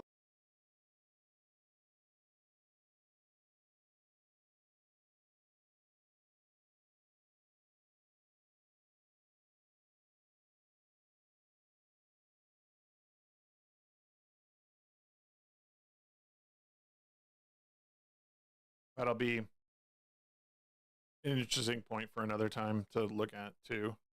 Again, only reason they tangential won't to what we're looking at. is because we'll find things in the hundreds of thousands. Why wouldn't they let us verify signatures in Fulton County, which is known for being very corrupt? They won't do it. they go to some other county where you would live. I said, that's not the problem. The problem is Fulton County, home of Stacey Abrams. She did a good job. I congratulate her, but it was done in such a way that we can't let this stuff happen. We won't have a country if it happens. As a result, Georgia's absentee ballot rejection rate was more than 10 times lower than previous levels because the criteria was so off. 48 counties in Georgia with thousands and thousands of votes rejected 0 ballots. There wasn't one ballot. In other words, in a year in which more mail-in ballots were sent than ever before and more people were voting by mail for the first time, the rejection rate was drastically lower than it had ever been before. The only way this can be explained is if tens of thousands of illegitimate votes were added to the tally. That's the only way you can explain it. I guess. I mean, in his mind, that's the only way. But again, it's not the only way. The fact that it's 0, though, is very suspicious. Nothing is perfect. There's always issues somewhere. Again, there's always some sort of like voter fraud or voter issues going on in elections. Like the fact that it's 0 is suspicious, but there could be other explanations. I don't know what those explanations are, but By the way, you're talking about tens of thousands. If Georgia had merely rejected the same number of unlawful ballots as in other years, there should have been approximately 45,000 ballots rejected, far more than what we needed to win, just over 11,000. They should find those votes. They should absolutely find that. Just over 11,000 votes, that's all we need. They defrauded us out of a win in Georgia, and we're not going to forget it. There's only one reason the Democrats could possibly want to eliminate signature matching, oppose voter ID, and stop citizenship confirmation. Are you a citizenship? You're not allowed to ask that question. Because they want to steal the Are you election. a citizenship? The radical left knows exactly what they're doing. They're ruthless, and it's time that somebody did something about it. And Mike Pence, I hope you're going to stand up for the good of our Constitution.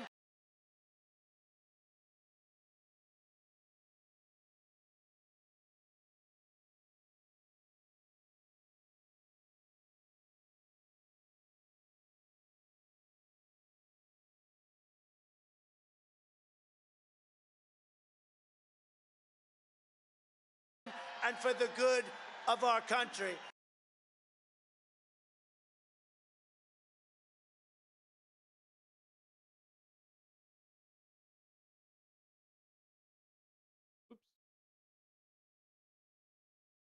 And what's the timestamp on that bitch? 49:40, 41, 40, 49:38. Couple seconds.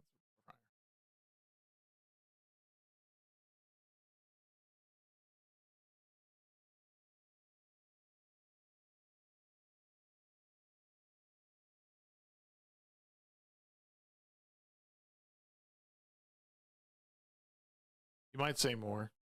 And if you're not, I'm going to be very disappointed in you. I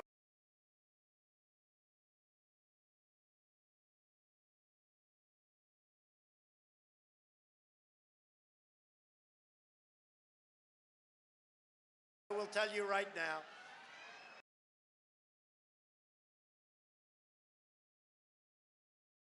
I'm not hearing good stories.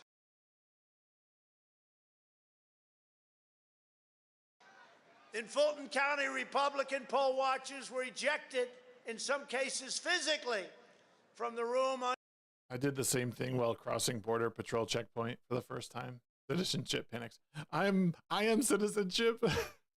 Under the false pretense of a pipe burst, water main burst, everybody leave, which we now know was a total lie.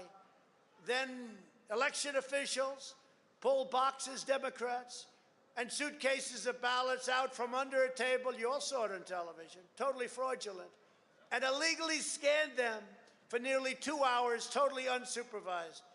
Tens of thousands of votes. This act coincided with a mysterious vote dump of up to 100,000 votes for Joe Biden, almost none for Trump. Oh, that sounds fair. That was at 1:34 a.m. The Georgia Secretary of State and pathetic governor of Georgia have reached, although he says I'm a great president, you know, I sort of maybe have to change. He said the other day, yes, I disagree with President, but he's been a great president. Oh, good, thanks.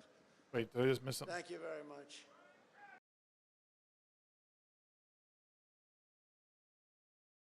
Of State and pathetic governor of Georgia have reached, although he says I'm a great president, you know, I sort of maybe have to change. He said the other day, yes, I disagree with President, but he's been a great president. Oh, good, thanks. Thank you very much. I don't think there's anything wrong with disagreeing with how you're handling this, but also saying you've been a great president. I think that's fine. Like, I might disagree with how he's handling this, or how he handled it, but I think he did fine as a president. Because of him and others. Yeah, Brian Kemp, vote him the hell out of office, please.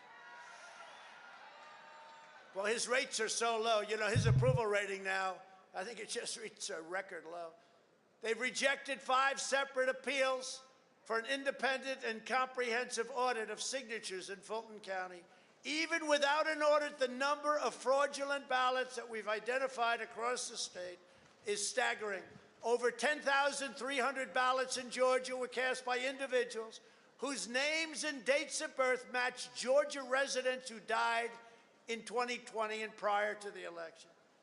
More than 2,500 ballots were cast by individuals whose names and dates of birth match incarcerated felons in Georgia prison, people who are not allowed to vote. More than 4,500 illegal ballots were cast by individuals who do not appear on the state's own voter rolls. Over 18,000 illegal ballots were cast by individuals who registered to vote using an address listed as vacant, according to the Postal Service.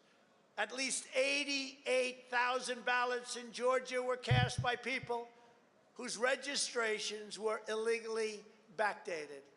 66,000 votes. Each one of these is far more than we need. 66,000 votes in Georgia were cast by individuals under the legal voting age. And at least 15,000 ballots were cast by individuals who moved out of the state prior to November 3rd election. So this blows my mind. If all of this is true, how does this not see the light of day in court? I mean, he just named close to 200,000 votes that were in one area, that were the one state, that were amiss. Like, how does that not see the light of day in any sort of respect? They say they moved right back. They move right back. Oh, they moved out, they move right back. Okay. They miss Georgia that much. I do. I love Georgia. Like, the word corruption can mean anything, but like I would like to, like, who are these people? Like, what constitutes as corruption? Why is it corruption? Right? I'm not interested in the singular word of corruption. I'm interested in what that word means on the broader scale. So how do you break that down even further? Because you can't just say, well, it happened because of corruption. Okay, now you have to dig deeper. The corruption exists because this person, this is what they do. This is maybe the money that they're taking, or this is the actual money that they're taking. That's where, like, and I don't have the time to dedicate to that anyway, but that's what I mean. And I'm not saying that I'm going to do that, or like, now it's too late. But when people say, oh, it's corruption, there needs to be something behind that word. Well, it's corruption because X, Y, and Z. That's not an attack on you, Metastep. I'm just saying we all use these words a lot. We all use, like, oh, it's because of this. Well, let's bring it down another layer. But it's a corrupt system.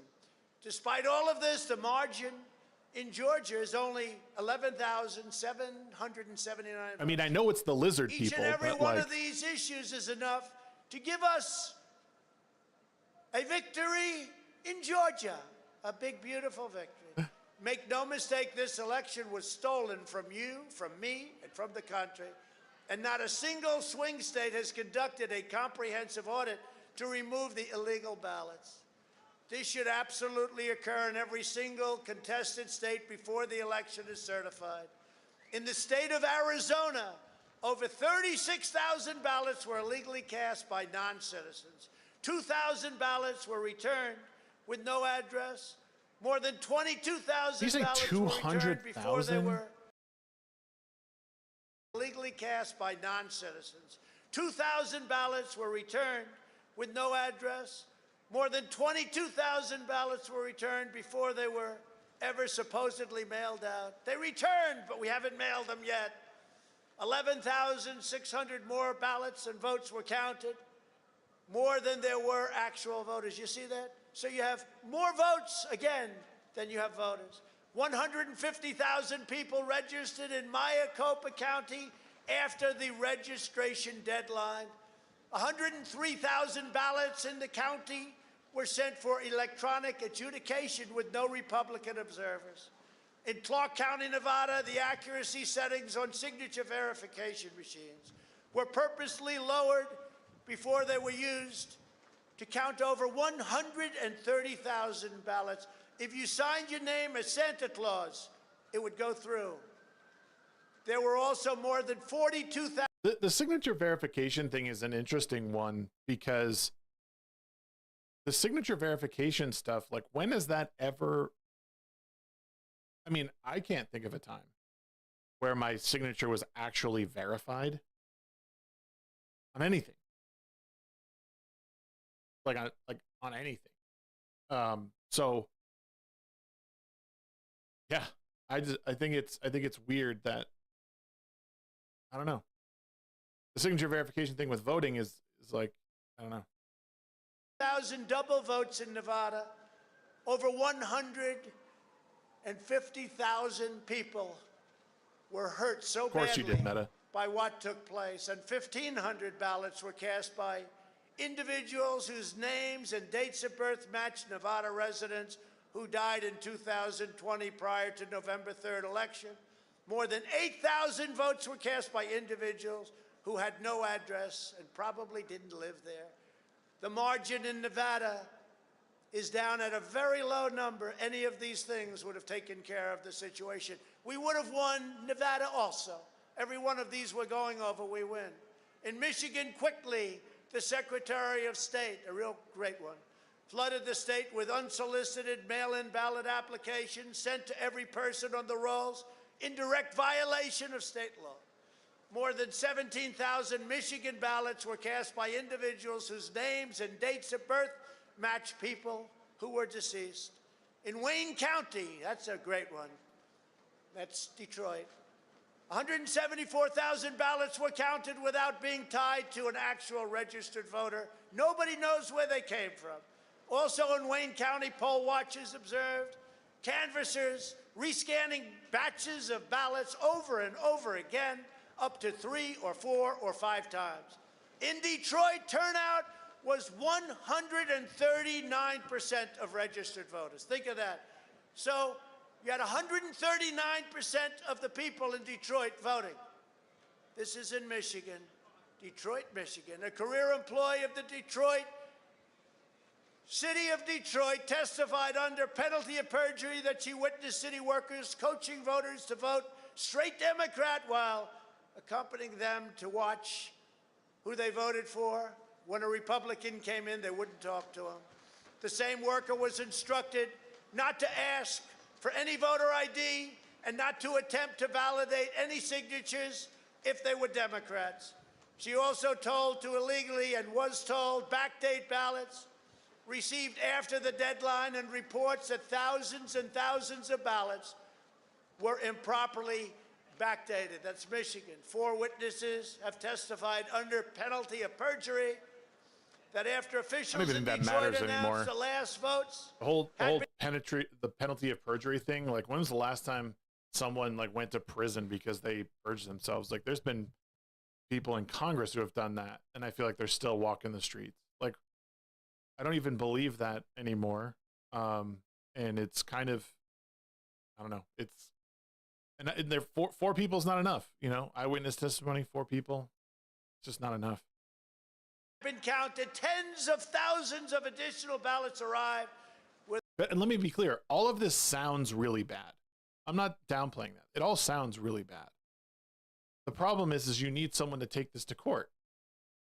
You need someone to take the case and look it over with a fine-tooth comb. And even if someone did, I feel like one of the reasons they didn't was because of how long it would have taken to actually to get to the bottom of it.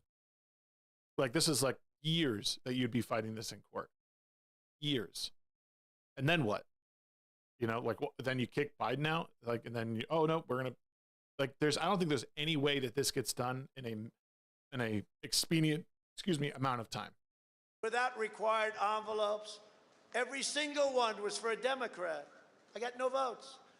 At 6:31 a.m. in the early morning hours after voting had ended, Michigan suddenly reported 147,000 votes.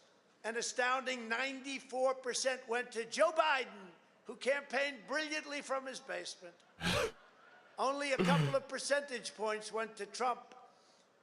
Such gigantic and one-sided vote dumps were only observed in a few swing states, and they were observed in the states where it was necessary. You know what's interesting?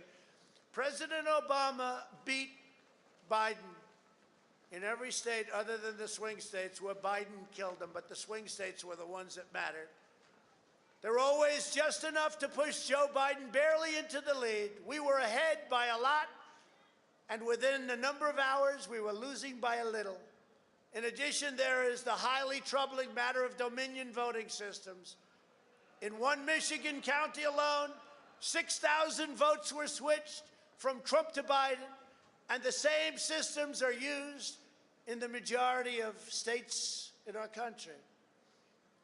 Senator William Ligon, a great gentleman, chairman Hold on, let me wait for the teleprompter to catch Georgia up. Senate Judiciary Subcommittee.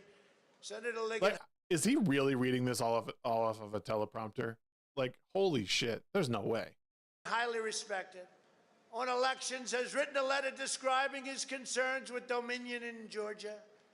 He wrote, and I quote, "The Dominion voting machines employed in Fulton County had an astronomical and astounding 93.67% error rate." It's only wrong 93% of the time. In the scanning of ballots requiring a review panel to adjudicate or determine the voter's interest.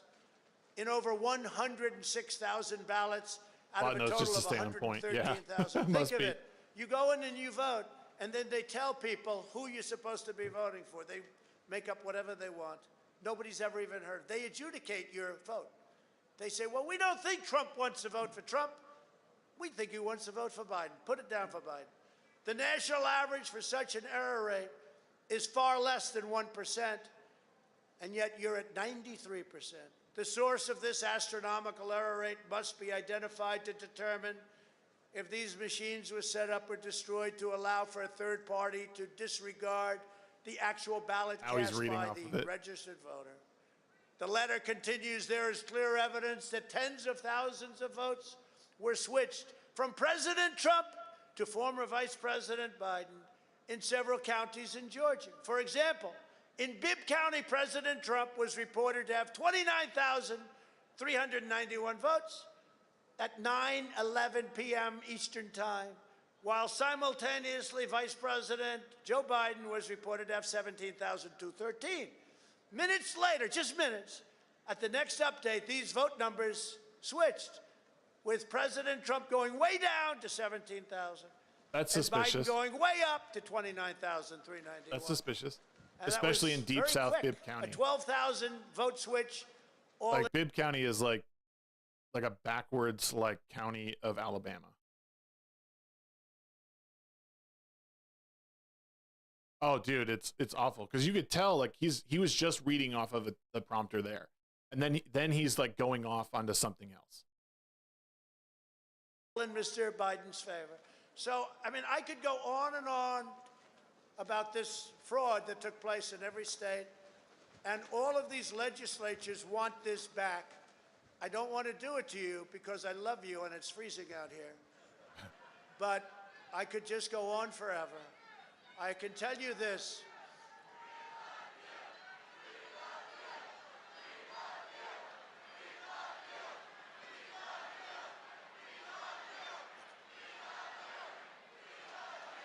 So when you hear,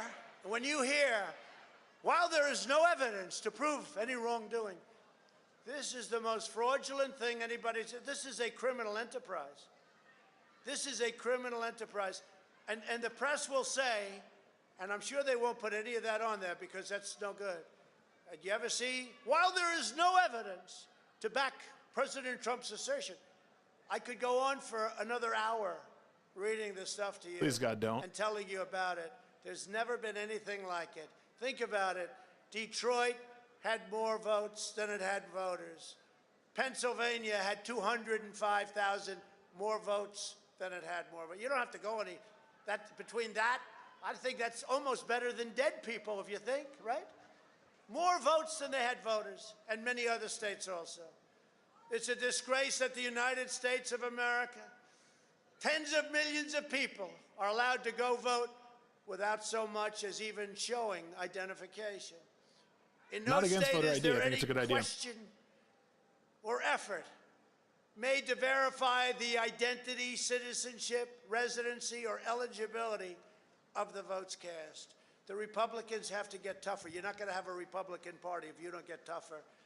They want to play so straight. They want to play so serious. Like your ID, your government ID, I feel like should be coded with that. Like, okay, you're 18, you're eligible to vote now. Like, to me, to have to apply to it seems stupid to me. Like, you turn 18, you should have to go to the DMV just to update your thing. Like, they go in and they change your ID to like have that active code, and then if you're signed up for the selective service, whatever. Like, why not? Yes, the United States. The Constitution doesn't allow me to send them back. Keep in to mind the that States. people were trying to breach the fence Yes, while he was it still does, talking. Because the Yeah. Constitution says you have to protect our country and you have to protect our Constitution. And you can't vote on fraud. And fraud breaks up everything, doesn't it? When you catch somebody in a fraud, you're allowed to go by very different rules. So I hope Mike has the courage to do what he has to do.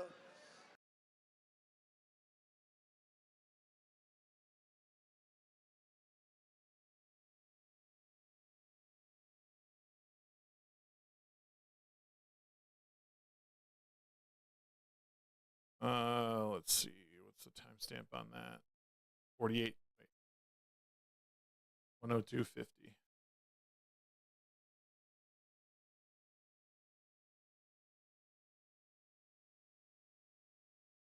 And I hope he doesn't listen to the rhinos and the stupid people.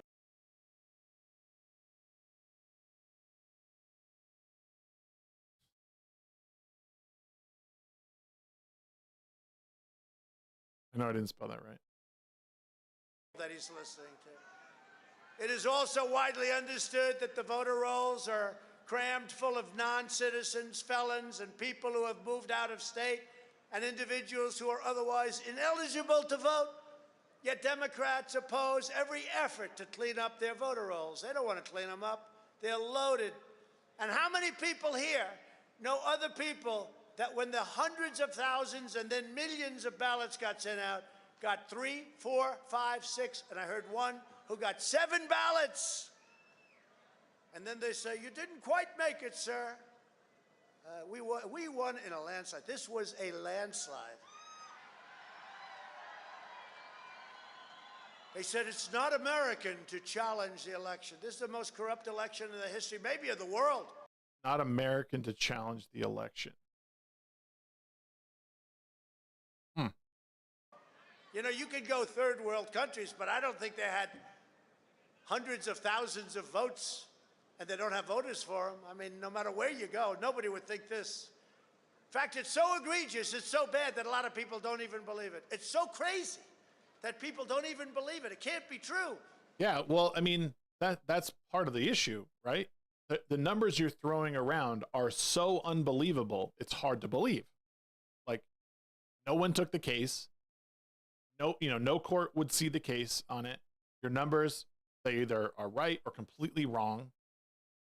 Everything you hear from the left says these numbers are inconsequential, even if you did count the ones that were, if you did count the ones that were miscounted or were extra, they didn't add up to anything close to what he would need to win. That's what I hear from the left. So they don't believe it. This is not just a matter of domestic politics. This is a matter. That's what I was just saying, King, is that it's hard to the transfer of power is so fast that, I mean, between November and January 6th, where they're verifying the votes, is a very, very quick, or it's only a couple months. If no one's seeing the case, if no court is taking it, that that just sets you farther and farther behind. This sort of investigation, I feel like, would drag on for a long time. Normal criminal cases take years. This, you couldn't expect a good trial to happen within the time allotted, at least in my opinion. Matter of national. And I don't know what they would do to defer power. Okay, so no one takes over, so who's in charge of everything in the interim? Because you still have a global economy to run, you still have a national economy to run. How does all this figure in? Can't keep Trump in office, because then people are like, oh, he's getting more time than he deserves, and blah, blah, blah. Security. Thank you, Sonia. So today, in addition to challenging the certification of the election, I'm calling.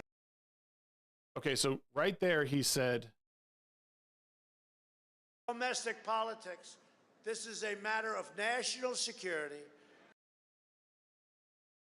So this is it's a Trump quote. It's not directed at Pence necessarily. I'm going to put it in my notes under there because it's still pertinent.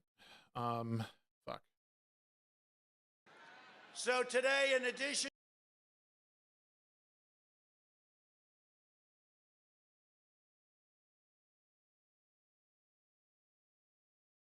to challenging the certification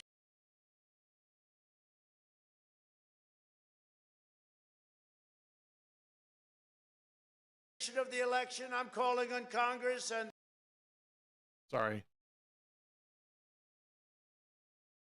the state legislatures to quickly pass sweeping election reforms.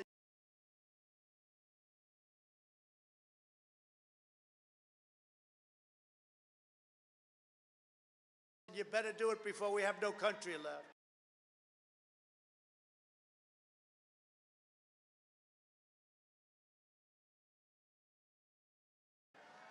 Today is not the end, it's just the beginning.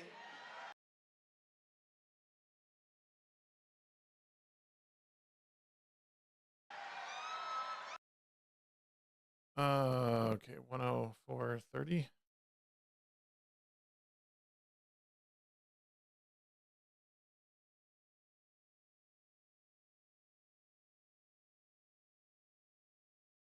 With your help over the last 4 years, we built the greatest political movement in the history of our country, and nobody even challenges that. I say that over and over, and I never get challenged by the fake news. All right, Sonia, have a good one. They challenge almost everything we say. But our fight against the big donors, big media, big tech, and others is just getting started. This is the greatest in history. There's never been a movement like that. You look back there all the way to the Washington Monument. It's hard to believe. We must stop the steal, and then we must ensure that such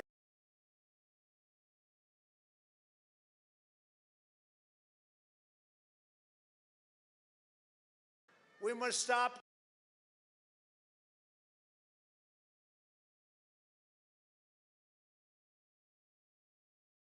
the steal, and then we must ensure that such outrageous election fraud never happens again, can never be allowed to happen again.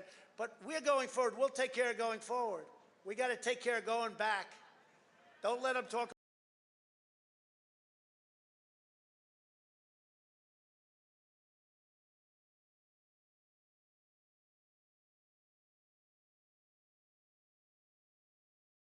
Okay, well, we promise. I've had a lot of people. Sir, you're at 96% for 4 years. I said, I'm not interested right now. I'm interested in right there. With your help, we will finally pass powerful requirements for voter ID. You need an ID to cash a check.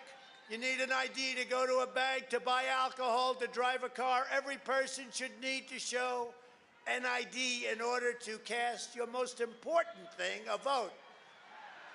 We will also require proof of American citizenship in order to vote Doesn't seem out of line in to me. American elections. We just had a good victory in court on that one, actually. We will ban ballot harvesting and prohibit the use of unsecured drop boxes to commit rampant fraud. These drop boxes are fraudulent. They disappear, and then all of a sudden they show up. It's fraudulent. We will stop the practice of universal unsolicited mail-in balloting. We will clean up the voter rolls that ensure that every single person who casts a vote is a citizen of our country, a resident of the state in which they vote, and their vote is cast in a lawful and honest manner. We will restore the vital civic tradition of in-person voting on Election Day so that voters can be fully informed when they make their choice. We will finally hold big tech accountable, and if these people had courage and guts, they would get rid of Section 2. It's funny because now you have like big tech coming forward. Like you have like Facebook coming forward and being like, yeah, we were told to suppress this stuff. You know, Elon, who bought Twitter from Jack Dorsey, gutted the whole organization basically. You're seeing some really good steps within tech since all this happened. 230, something that no other company, no other person in America, in the world has. All of these tech monopolies are going to abuse their power and interfere in our elections, and it has to be stopped. And the Republicans have to get a lot tougher, and so should the Democrats. They should be regulated, investigated, and brought to justice under the fullest extent of the law. They're totally breaking the law. Together, we will drain the Washington. So he does say that they should be, hold on, I want to get that. They should be regulated and interfere in our elections. All of these tech monopolies are going to abuse their power and interfere in our elections, and it has to be stopped. And the Republicans have to get a lot tougher, and so should the Democrats. They should be regulated, investigated, and brought to justice under the fullest extent of the law. We would most likely need an interim branch that has even members of all branches of government and all dominate political standpoints. Nothing would get done, though, with policies, but will continue the government duties for the previous term and security of the U.S. while courts serve their ruling. Interesting, but yeah, I don't think it's feasible, and I feel like there's no precedent for it. You know, like there is no, like we don't have like that branch of government. Like we don't have that. Like who would those people be? You know, what group?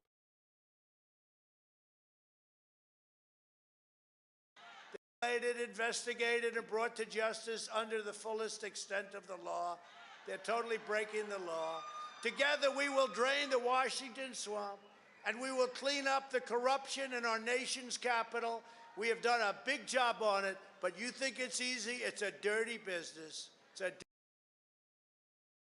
do want to go back a little because I don't know who exactly he's talking about here.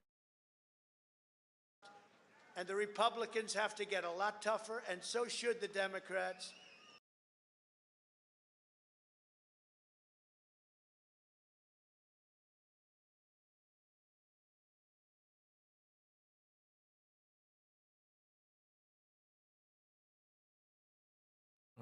That was at 107.20.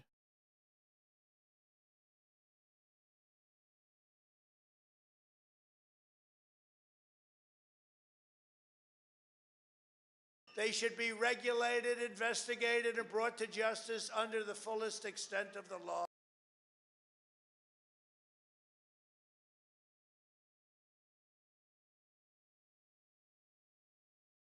Oh, he's talking about tech companies. Okay. I just want to make sure I got that right. They're totally breaking the law. Together, we will drain the Washington swamp, and we will clean up the corruption in our nation's capital. We have done a big job on it, but you think it's easy? It's a dirty business. It's a dirty business. You have a lot of bad people out there. Despite everything we've been through, looking out all over this country and seeing fantastic crowds, although this, I think, is our all-time record. I think you have 250,000 people. 250,000 looking out at all the amazing patriots here today. I have never been more confident in our nation's future. Well, I have to say we have to be a little bit careful. That's a nice statement, but we have to be a little careful with that statement. If we allow this group of people to illegally take over our country, because it's illegal when the votes are illegal, when the way they got there is illegal, when the states that vote are given false and fraudulent information. We are the greatest country on earth, and we are headed and were headed in the right direction. You know, the wall is built. We were doing record numbers at the wall. Now they want to take down the wall. Let's let everyone flow in. Let's let everybody flow in. We did a great job in the wall. Remember the wall? They said it could never be done. One of the largest infrastructure projects we've ever had in this country. And it's had a tremendous impact. And we got rid of catch and release. We got rid of all of the stuff that we had to live with. But now the caravans, they think Biden's getting in. The caravans are forming again. They want to come in again and rip off our country. Can't let it happen. As this enormous crowd shows, we have truth and justice on our side. We have a deep and enduring love for America in our hearts. We love our country. We have overwhelming pride in this great country, and we have it deep in our souls. Together we are determined to defend and preserve government of the people, by the people, and for the people. Our brightest days are before us. Our greatest achievements still wait. I think one of our great achievements will be on script now, totally off script. So let me tell you about the future. Election security, because nobody until I came along had any idea how corrupt our elections were. And again, most people would stand there at 9 o'clock in the evening and say, I want to thank you very much. And they go off to some other life. But I said, something's wrong here. Something's really wrong. Can't have happened. And we fight. We fight like hell. And if you don't fight like hell, you're not going to have a country anymore.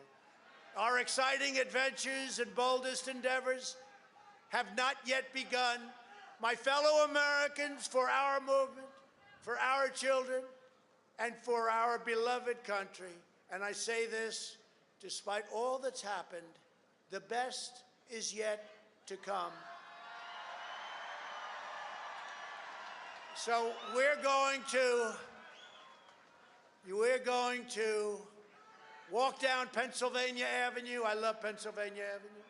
And we're going to the Capitol, and we're going to try and give, the Democrats are hopeless. They're never voting for anything. Not even one vote. But we're going to try and give our Republicans, the weak ones, because the strong ones don't need any of our help.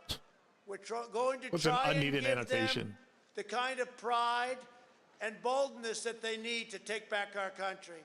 So let's walk down Pennsylvania Avenue.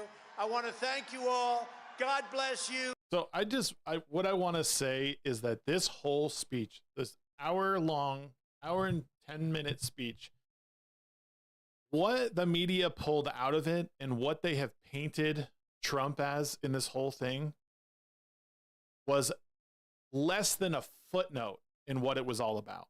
The January 6th speech was 100% about what he believed was amiss in the election. It was his way of telling people, here's all the things I found.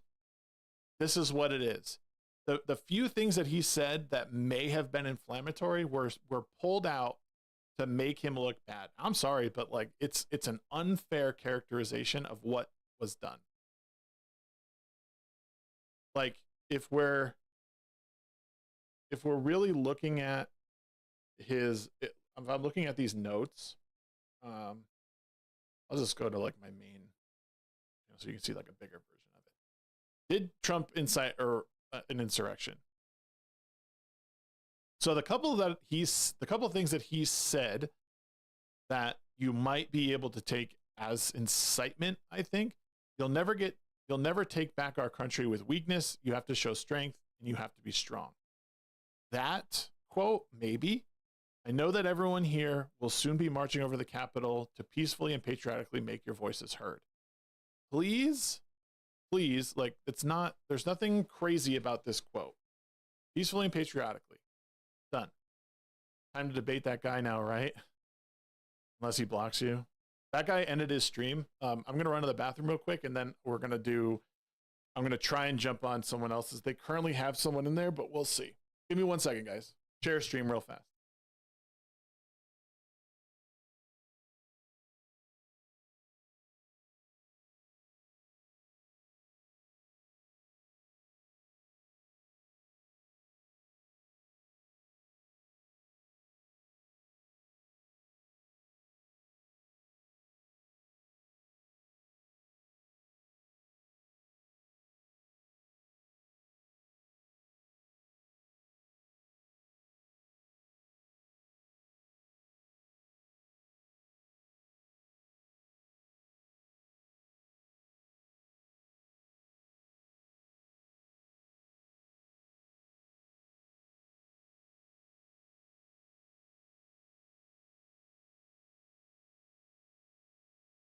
Okay, let's see here.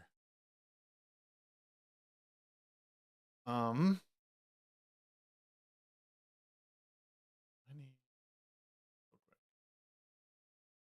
this over here. Thank you guys all for hanging out. If you guys haven't, make sure you smash the like for me if you can.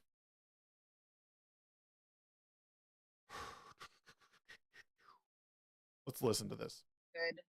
Like, would you judge somebody as a good character? I didn't say that I think he's the best guy that ever walked the earth. Well, I mean, well, you said you're a really good judge of character, so I'm just asking. I think in terms of national defense, I don't think we'd have the border crisis at all.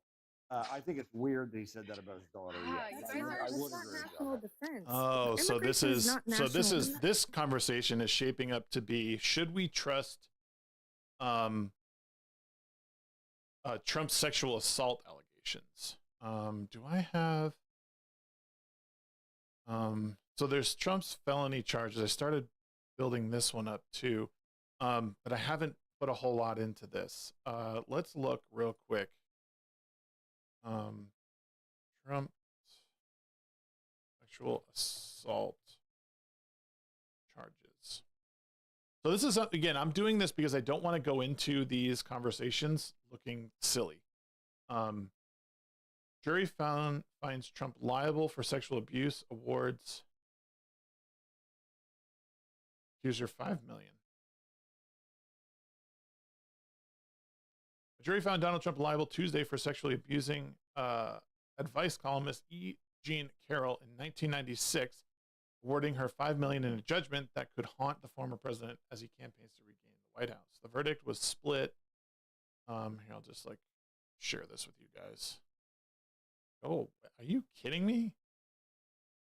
Fuck out of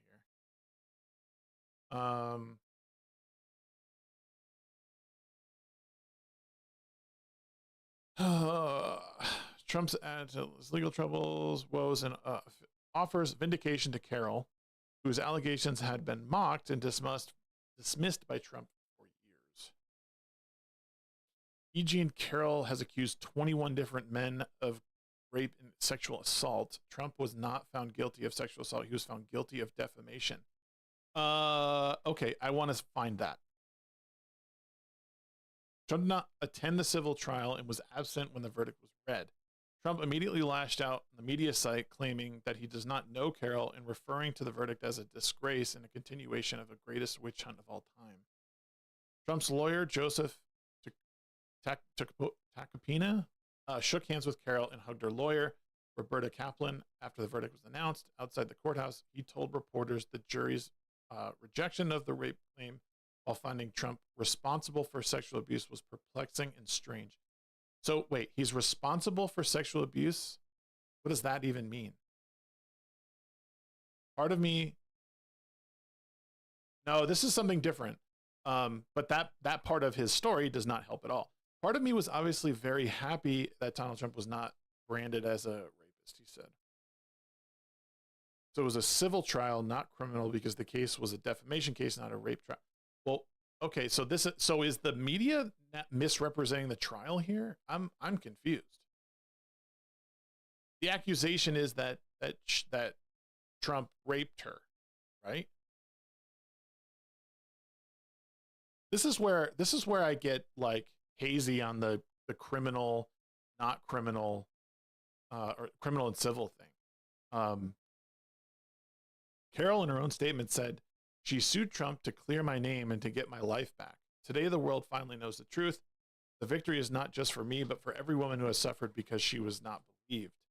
It was unclear what, if any, implications the verdict would have on Trump's third presidential bid. He's in a commanding position among GOP contenders and has faced few political consequences in the wake of previous controversies, ranging from the vulgar Access Hollywood tape and the New York criminal indictment. GOP rivals were mostly silent after the verdict, a sign of their reluctance to cross Trump supporters who are critical to winning presidential nomination. Former Arkansas Governor Asa Hutchinson, one of the few vocal Trump critics in the race, said the verdict was another example of the indefensible behavior of Trump. Carol was one of more than a dozen women who have accused Trump of sexual assault or harassment. She was public in 2019 memoir with her allegation that the Republican raped her in the dressing room of a posh Manhattan department store. Trump denied it, saying he never encountered Carol at the store and did not know her. He also called her a nut job who invented a fraudulent and false story to sell a memoir. Carol sought specific damages plus a retraction of what she said were Trump's defamatory denials of her claim. Trial revisited the lightning rod topic of Trump's conduct toward women. Carol gave multiple days of frank, occasional emotional testimony, buttressed by two friends who testified that she reported the alleged attack to them soon after. But this was also past the statute of limitations, if I remember correctly. She claimed rape. He said she is crazy. She sued him, and the jury sided with her, implying that they believe the assault claim, but that is not a conviction of. But that seems like a technicality. There's not a conviction of sexual assault or rape. So her actual case against him was defamation.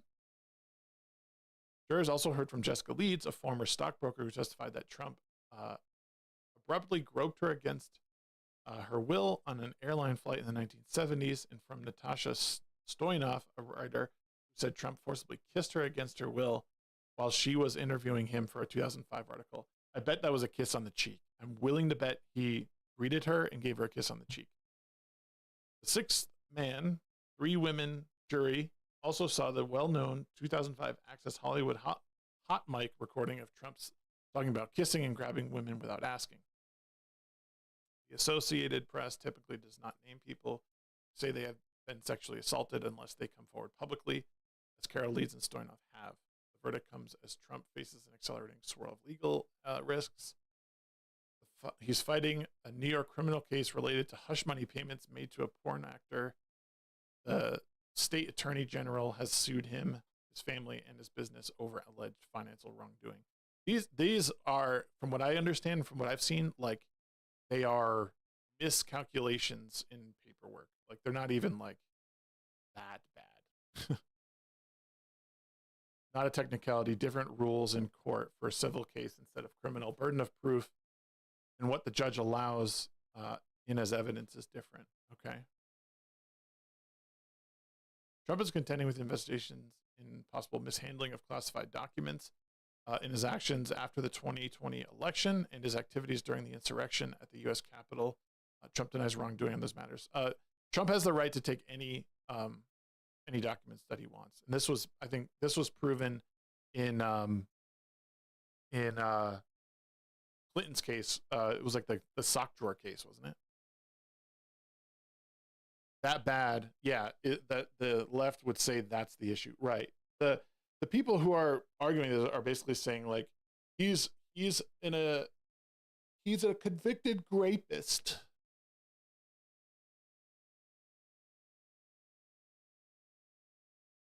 But why doesn't it say what he's actually guilty of? Oh, it says he...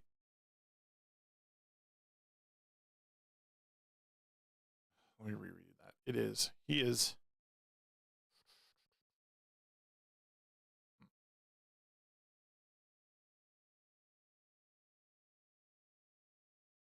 Verdict was split. Jurors rejected Carol's claim that she was raped. Oh, okay. Finding Trump responsible for a lesser degree of sexual abuse. Yeah, I'm going to look at another article too. The fact that she has claimed the same thing for 20 other people. Yeah, it's likely that she could be trying to just get some money. There's people like that.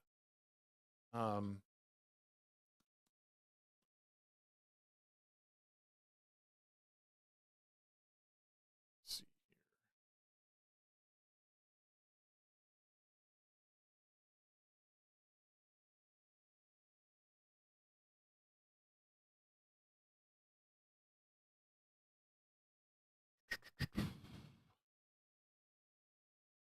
This is from recently.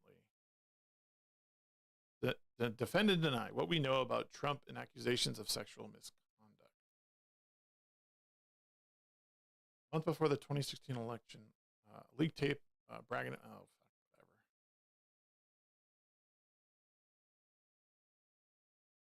whatever. Jessica Leeds told the New York Times in 2016 that in the late 70s, Trump, who was a stranger to her, reached his hand up her skirt and grabbed her breast. What the hell?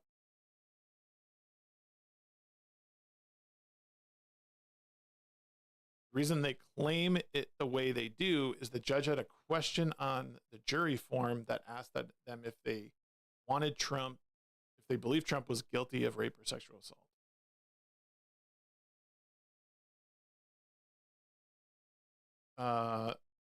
He was like an octopus and his hands were everywhere. Ugh, whatever. Ivana Trump, Trump's first wife, accused him in a divorce deposition of raping her in a fit of rage in 1989. They were married. She later said that he hadn't meant it in a literal or criminal sense. Kristen Anderson, a photographer and former model, told the Washington Post in 2016 that Trump sat next to her at a nightclub in the early 1990s and reached under her skirt. Anderson said the incident lasted about 30 seconds, but she and her friends were very grossed out and weirded out. I feel like a lot of context is being left out of there, but Jill Harth, welcome back, Charlie. Jill Harth, who worked with Trump in the 1990s, accused him of attempted rape in a 1997 complaint. She said that in 1993, Trump tried to kiss her in his daughter's bedroom at his Mar-a-Lago resort, pushing her against the wall and putting his hand up her dress. She dropped the suit a few weeks after filing it, she said, as part of a settlement with Trump in a separate breach of contract case.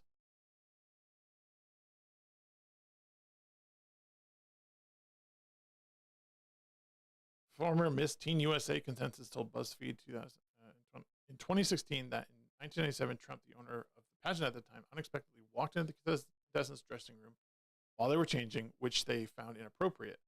Maria Bellato said she rushed to put a dress on and remembered him saying, "Don't worry, ladies, I've seen it all before." Victoria Hughes said that it was the most inappropriate time to meet us all for the first time. The youngest girl was 15, and I was the eldest at 19.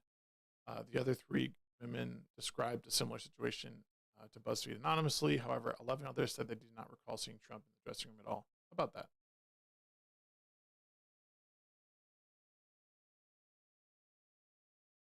Yeah, it certainly seems to sort of follow the same. This is not really the article I'm looking for. I'm looking for something.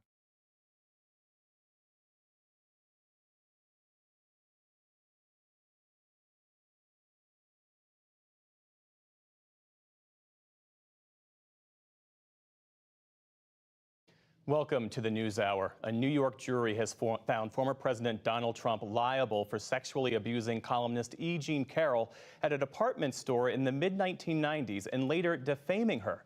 But it stopped short of saying Mr. Trump raped her. The 9 jurors deliberated for only a few hours before delivering their verdict and awarding Carroll $5 million. Carroll didn't stop to talk as she left the courthouse, but said in a statement, quote, "I filed this lawsuit against Donald Trump to clear my name and to get my life back. Today, Doesn't seem like she has such a hard life to get back, but. The world finally knows the truth. Mr. Trump responded on his Truth Social platform saying, quote, "I have absolutely no idea who this woman is. This verdict is a disgrace, a continuation of the greatest witch hunt of all time." Mr. Trump's lawyers say they will appeal the verdict. Andrea Bernstein is a reporter with ProPublica who also covers Trump legal matters for NPR. She was at the courthouse, joins us again tonight. And Laura Beth Nielsen is professor of sociology at Northwestern University and an attorney and researcher with the American Bar Foundation. Welcome to you both. Thanks for joining us. Andrea, you were in the courtroom. Just describe for us what that moment was like as the verdict was read, and specifically if you saw any reaction from E. Jean Carroll herself. So just after 3 o'clock, the jury filed into the courtroom. The forewoman stood up. The judge asked if the jury had reached a verdict. She said they had. An envelope was passed over to the judge. And there had been a verdict sheet. So even though there were only 2 counts, the jury had to answer 10 questions. And the first question was, did the jury find by the preponderance of the evidence that Trump had raped E. Jean Carroll? And the answer to that was no. But the second question was, did the jury find by the preponderance of the evidence that he had sexually abused E. Jean Carroll?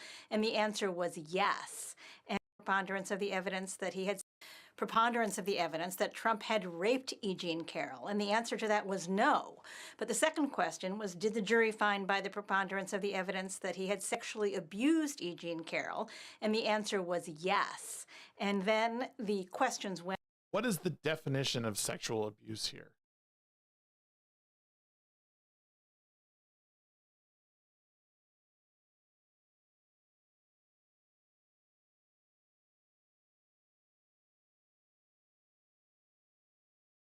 Like, I gotta know.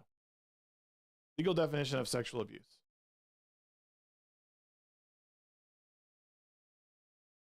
Lack of consent. Sexual abuse involves a lack of freely given consent, whether due to force, threats, fear, deception, victim's inability to deprive consent. Sexual abuse encompasses an non-consensual sexual act, it all seems self-explanatory, but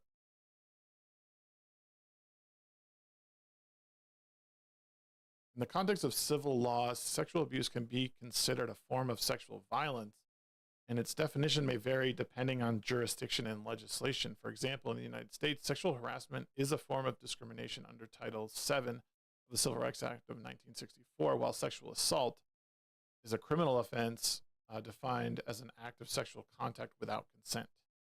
In summary, the civil definition of sexual abuse encompasses a range of non-consensual sexual acts, including those involving force, threats, coercion, incapacitation, and exploitation, as its subject is in varying definitions and laws depending on its jurisdiction. Holy shit.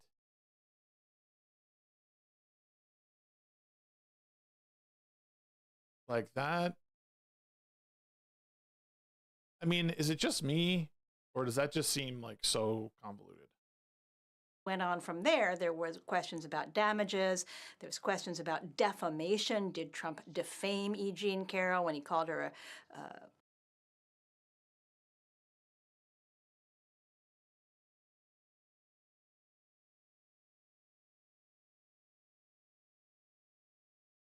when he said that it was a con job and a hoax.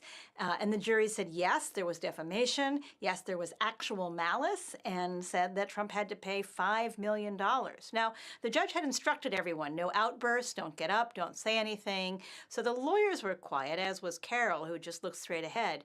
But there were a number of young law associates from the firm representing Carroll who began weeping as the verdict was said, apparently in relief. Professor Nielsen, Carroll, as you know, has long claimed Mr. Trump shoved her against a wall in a department store dressing room and raped her in the 1990s. The jury deciding that she was sexually abused by him but not raped. How should we look at that distinction here? Well, the distinction in law is about penetration. So what we know that he has been found liable for is touching, grabbing, groping, for his own sexual pleasure against her will. And in a way, it's a distinction without a difference. Somebody who's willing to do one over the objection of a victim is probably willing to do the other. But from a legal standpoint, it is a different charge. Well, that's your opinion, but yes, there is a distinction. You could make that assumption. You could assume that, but yeah. And Professor Nielsen, the defamation verdict that Andrea just mentioned, the jury finding that Carol proved she was injured as a result of Mr. Trump publicly denying those accusations. What does that mean about the legal bar that was met in this trial? Well, the defamation burden of proof is higher than the finding of liability for sexual battery. So this was, they found by clear and convincing. The other thing I don't quite understand about this is why would Trump say, I've never met this person, and then somehow she's found guilty? Is it because it's a civil court? Is it because she's in civil court right now? And Brahma, why wouldn't that interview be brought up to the judge? Be like, hey, this is something, like, I guess it would make him look really shitty and his lawyers look really shitty, but like that seemed to be like, hey, why is this woman fantasizing about this in a public interview?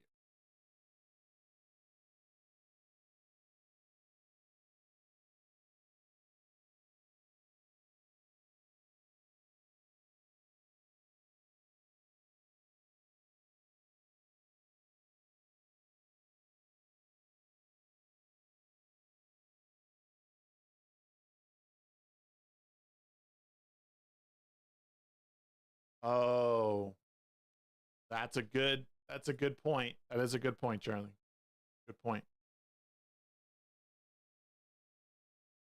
Trump won the Republican presidential primary in New Hampshire earlier this week. Can you pull up the clip with her and Anderson Cooper? Yeah. You're probably going to find it easier on Twitter if you have it. You mean to tell me this woman that said this to Anderson Cooper, which Anderson Cooper... I like Patrick Bet David. I do. I'll admit it. I think he's cool. I like listening to him talk. That's one of the things. For himself. Had to go to commercial. Didn't believe what she had to say. They just paid her 80... Play this clip. Oh my! I think most people think of rape as a. I mean, it is a violent assault. It is not. I think most people think of rape as being sexy. What? What the fuck? What? Let's take a short break. Think of the fantasies. We're just going to take a quick break. Yeah. Even Anderson Cooper. We should take a quick break. We should. Break. If you can stick around, we'll talk more on the other side. You're fascinating to talk to. Anderson Cooper. Tell me this woman that said this to Anderson Cooper, which Anderson Cooper himself had to go to commercial. Didn't believe what she had to say. They just paid her 80. Play this clip. Oh my! I think most people think of rape as a. I mean, it is a violent assault. It is not. I think most people think of rape as being sexy.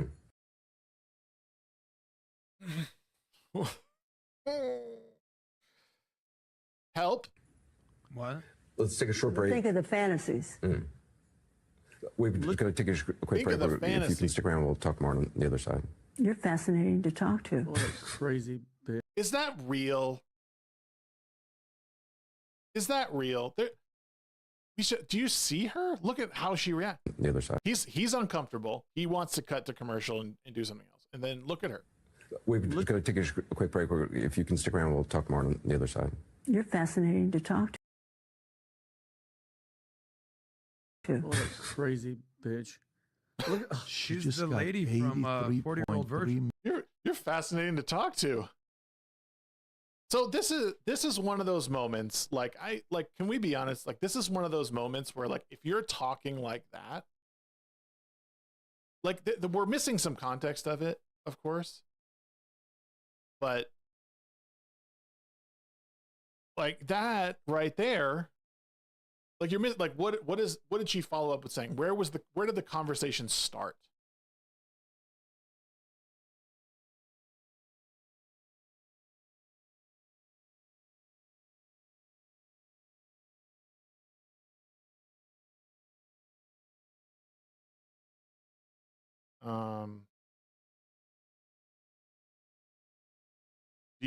Which one are we looking at? The celebration? Oh, the celebration interview? We beat Donald Trump, Eugene Carroll, and lawyers. This is it. Recently,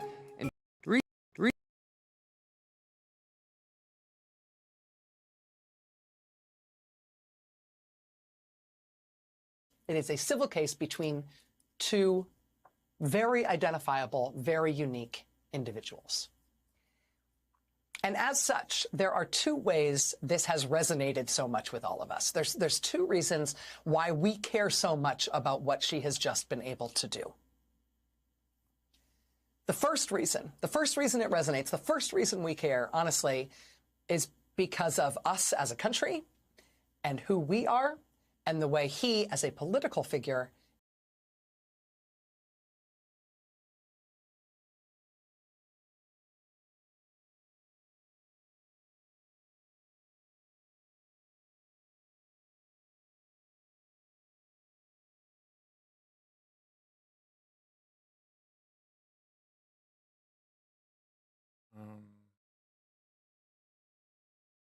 Sorry, give me 1 second. I just want to make sure that I get the link and I don't forget to post this because I don't want to forget it.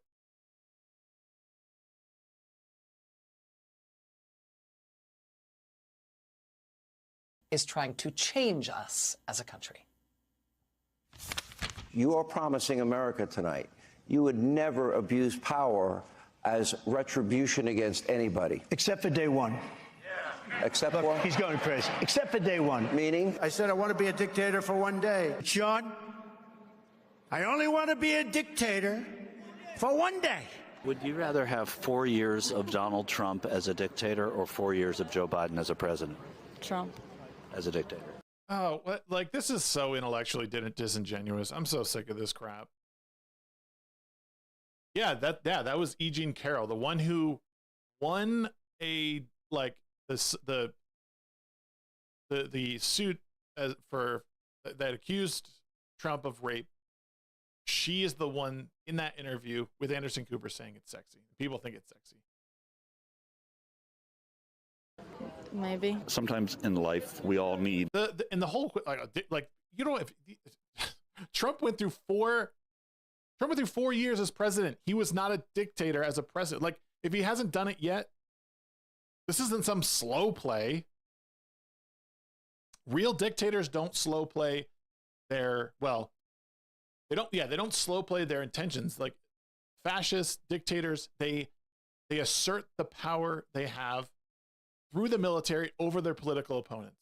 If it were the case that Trump were a fascist, he never would have left office. He would have mobilized the military to remove Joe Biden, either peacefully or violently, or, you know what I'm saying? Like, in a really, really bad way. a good paddling and these from people the are not good representations to set our life on the right track. And this country does need a little bit of that. We need a little paddling. It's nice to have a strong man running your country. Would you rather have 4 years of Donald Trump as a dictator or 4 years of Joe Biden as a president? Donald Trump all the way. Even as a dictator? Yes, yes. Trump as a dictator. I think I'm choosing Donald Trump as a dictator. Yeah, I'm going dictator Trump first. There is people, and my argument, the argument I hear all the time, Charlie, is that people are labeling him as a fascist, or he's got fascistic characteristics. So that's why I'm going that way. Sure. I'd rather have Donald Trump as a dictator. The other day, Donald Trump said on his first day he's going to be a dictator for a day. I like that. Yeah, I like that. Would you rather have Donald Trump as a dictator for 4 years or re-elect Joe Biden for 4 years? I would rather have Donald Trump. I'd like to see the repeal the Roosevelt law so that he can be a president for a lot more than 4 years. Oh, that's so stupid. But this country needs a dictator. I hate to say that, but it's the truth. Fringe, stop. This is part of why we care, right? Yeah, okay, whatever, Rachel. Get onto it. Because putting him in court tests this whole idea. What is appealing about a dictator? What is a dictatorship, right? What is appealing about a strongman leader replacing democracy? Having somebody who just stays in power indefinitely and has unchecked total authority to do whatever he wants. What is appealing about that? Right, Krabby.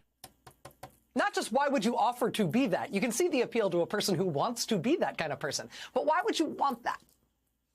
in your country. The most appealing. This isn't the one I think that you were asking me to show.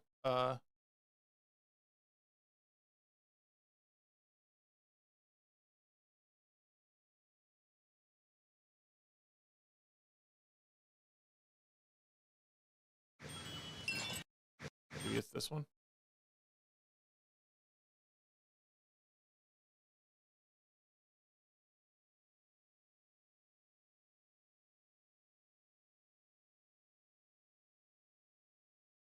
Ms. Carroll's lawyer, Roberta Kaplan, says she and her client are currently weighing whether or not to bring yet another defamation suit against Donald Trump, this time for the new iterations he made of these lies on television in the immediate wake of the verdict. For the first time since he was elected president, E. Jean Carroll and her lawyer, Robbie Kaplan, have proven in a court of law that Trump cannot tell lies with impunity. They have done that for the country. They were not the first to try, but they were the first to succeed, to hold Trump accountable by the American judicial system. First time anybody has been able to do that since he was elected president. Maybe. They've already done that. Now they have to decide what to do next. Joining us now for the interview is E. Jean Carroll and her lawyer, Roberta Kaplan. It is very nice to have you both here. Thank you. Great to be here. I'm sorry I made you sit through that whole thing about the attack in Virginia and the Durham report. Forgive me. I just want to stand up and give you a standing ovation.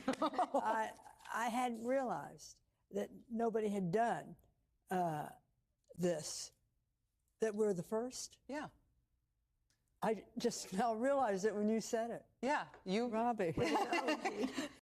Also, the dictator for a day is a portion of a larger statement saying he was going to undo all of Biden's executive orders. Go find the original clip with Hannity.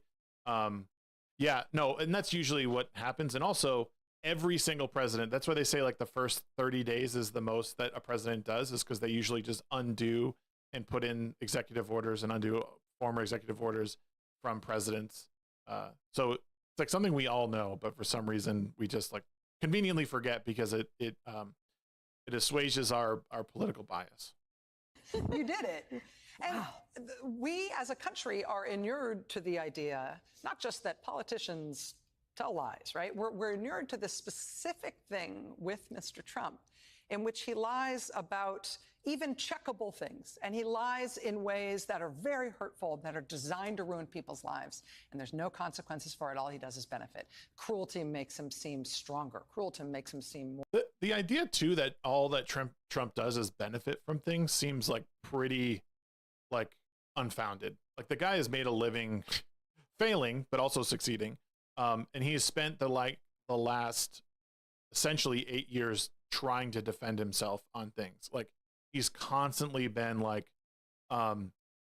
taking body punches, like from people legally, like, and figuratively. More macho. Cruelty makes his adoring public adore him all the more. You are the first people to have punctured that by using the legal system to say you have to be held accountable for what you said. Stop talking, Rachel. I was going to ask you. Why are you how womansplaining? that felt, but you're only realizing it for the first time now. Well, when the verdict came,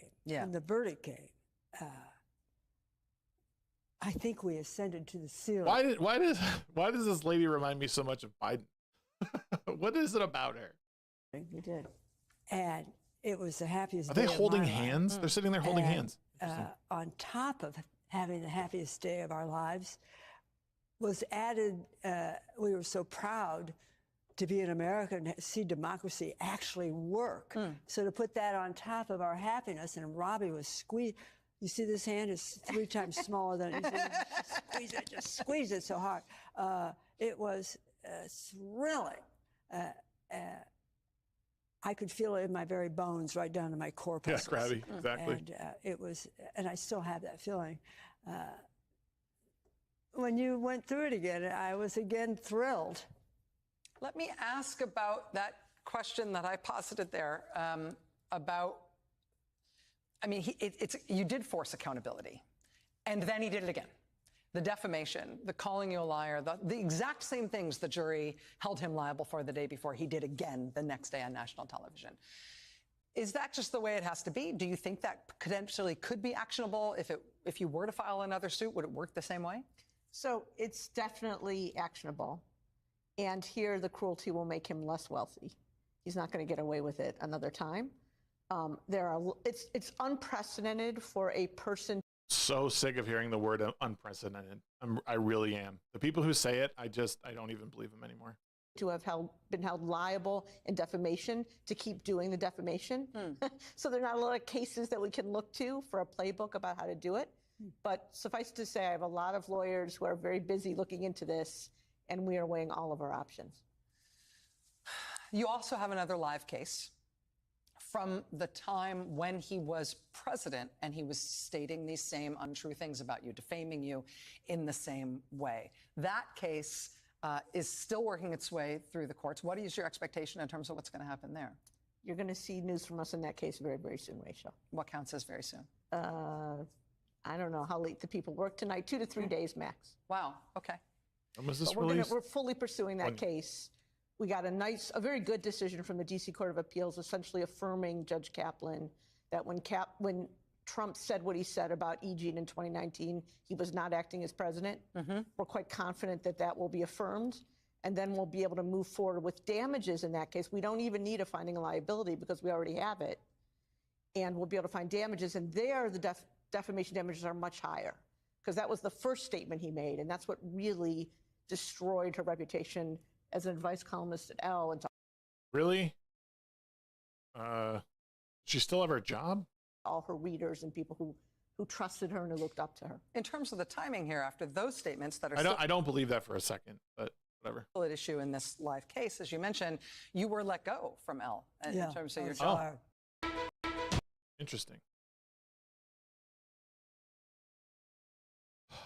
No YouTube Red, guys. We're poor boy now. And you think that was related to his defamation? No, it was related. Oh, you know. Let me ask you, E. Jean. Oh, you know. Source? Trust me, bro. Trust me, bro. In terms of what you went through, there weren't cameras in the courtroom, but the whole country was following this word by word. And we have the transcript, and we know how your cross-examination in particular went. And I think anybody with a drop of empathy knows that must have been very painful. But you must have known it was going to be painful in the first instance when you set out to try to get your day in court here. Did things go the way that you thought they would? Were they harder than you thought they would be, or were you more prepared for how they were going to go than you expected? How did it match up with your expectations and how you'd prepared? I was ignorant. I'd never sued anybody. I'd never even been in a courtroom. It was tough. But Robbie Kaplan, who I heard someone you might know say, when the history of this era is written, there'll be multiple chapters about Robbie Kaplan. She and this brilliant team of lawyers had me so prepared, had me unbelievably prepared. I went in because I was so ignorant, confident. It was like getting hit by a board when Mr. Tacopina did my cross-examination, but I really wasn't doing it for myself. I was doing it for the women in the country, and I don't even, the fucked up part of all this is like, you don't even know what to believe anymore about people. Down to the left, down to the left, is she telling the truth? I don't know. Like these signals, like it very possibly, oh, well, I don't like this guy. We had an interaction once that maybe whatever. So I'm going to say this thing because everyone's going to believe me, and they have to believe me, because if they don't believe me, you're immediately cast out and you are looked at. You don't believe a woman when she said, no, that's not what the fuck I'm saying. I'm just like, it's all convenient timing, especially given, Trump. You got very little sleep. You slayed it though, Eugene. Every day was exciting. It's an incredible feeling to feel the waves across the country behind us. And is where she's going to spend the money at the end? Because I'm like, when I told what happened, I was heard. I was heard in federal court. I was affirmed. I was heard in federal court in front of a jury of my peers. They weighed the evidence, and the truth was established. And the system works. It's amazing how this process. Well, but according to her, it didn't work though, because she asserted that he raped her. So by her own account, like she didn't get what she wanted. Like she got something, but that's not the truth. And she's saying it is, and she's so happy that it's the truth of what happened. Like that to me is like, you know.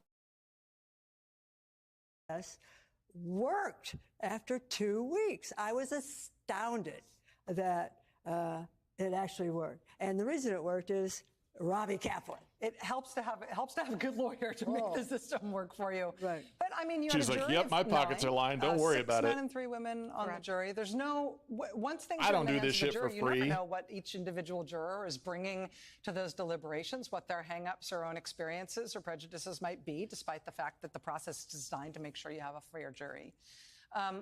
Clearly, this is a ruling that shook the former president. The prospect of more accountability to come appears to be very unsettling to him. I think it is creating a sort of wave across the country of people feeling like you are speaking for a lot of people and not just yourself. But Robbie, you have sued this former president a lot, and you have been the point of the spear for some of the legal accountability that he seems least able to handle. And I wonder how that's changed your life. Well, he doesn't like me very much, that's for sure. And he's kind of obsessed with the fact that my firm and some of the lawyers I work with have other cases against him. Sounds like you're obsessed with him. But I think in terms of my life, it's the same job, whether I'm suing Trump on behalf of Eugene, or we're suing the Charlottesville Nazis, or we're suing someone else. The job is the same. It's to litigate the facts, to marshal the evidence, to convince a jury, as we did in both cases. And here we had the best possible plaintiff and possible client to tell her story, to speak her truth. And as we said said on our team, just let Eugene be Eugene. And she was, and the jury loved her, as they should have. Let me ask you, as a matter of law and advocacy here, this case has got me thinking about other people who have or may have defamation claims against the same former president. People like the Georgia election workers, Ruby Freeman and Shay Moss. They have sued a few conservative media outlets and Rudy Giuliani for defamation. They haven't sued the president himself. But arguably, they've got the same kind of case to be able to make against him. Do you think the success of this case doesn't just buoy people who feel like finally accountability, finally truth being nailed to the wall and not led to slide down? But does it have the potential to change the legal landscape for other civil cases against Trump? I think it does, because he's actually a very good defamation defendant, if you're planning to sue for defamation, because he lies all the time. He lies as a matter of habit. He lies about big things. He lies about small things. And in this case, we were able to show those lies, not only about it being fake news and a hoax and a made-up story, but even when I showed him that famous photo where he mistook E. Jean for Marla Maples, when he realized he'd made the mistake, he then said the photo's blurry. The photo was not blurry, but it was classic Donald Trump. And I think the jury really heard that. They really absorbed it. And that's why we got a verdict in 2.5 hours. See, this is the reason that this is a bigger. I'm sorry to put it in these terms, because I feel like I'm a little like casting a movie about it or something. But you saying that it's a disadvantage that he lies so much, I feel like it's the first time I've heard that in 7 years. The ability to lie without shame and without any sort of tell, without any sort of remorse about it whatsoever, and about even the most important things, has always seemed like a political superpower to him. You've turned it into the opposite by virtue of the case. He's revived defamation law. Donald Trump, single-handedly. Eugene, let me just ask you one last question here. I was struck by what you said about Trump's latest comments on CNN, and I know you didn't watch them live, which somehow gives me great comfort. But you said his words wound people. You used the plural there. Not that they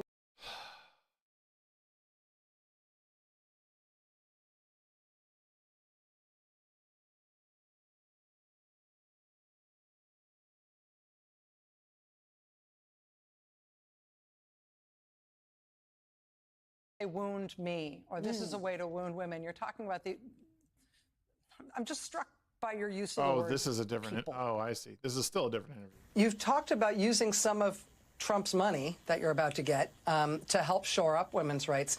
Do you know what that might be, what that might look like? Yes, Rachel. Yes. Tell me. I had such great ideas for all the good I'm going to do with this money. First thing, Rachel, you and I are going to go shopping. We're going to get completely new wardrobes, new shoes, motorcycle for Crowley, new fishing rod for Robbie. Rachel, what do you want? Penthouse? It's yours, Nothing. Rachel. Penthouse and France? You want France? You want to go fishing in France? No? Oh, all right, okay. That's a joke. Although if me fishing in France could do something for women's rights, I would take the hit. You know, I would obviously take one for the team. All right, let me as if you need persuasion in that regard. Let me finish with a final question. And again, this is both for you, Sean, and for you, Robbie, and you guys can divide up responsibility here. But Arf, dude.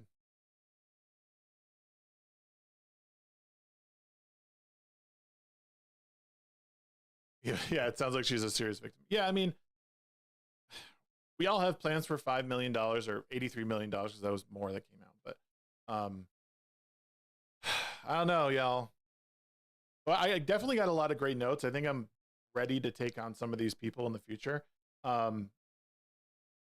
little bit more than I was. So I appreciate y'all hanging out and letting me go through that January 6th thing. I'm well informed on what he said now, which is like, again, when you hear context only from the news, like they totally take things what he said out.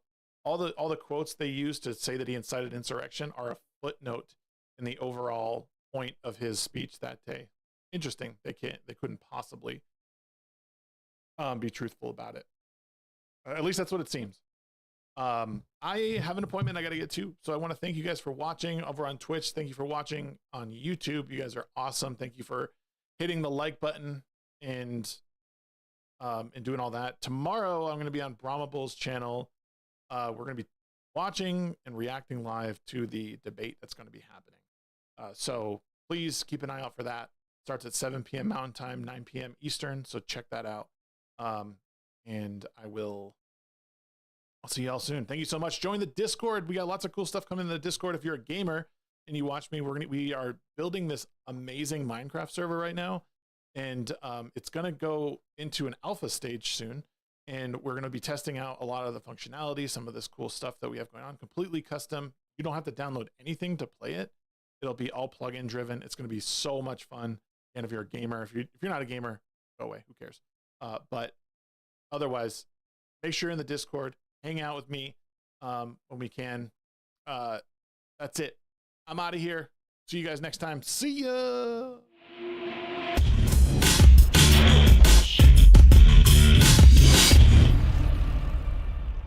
I like to put stuff online.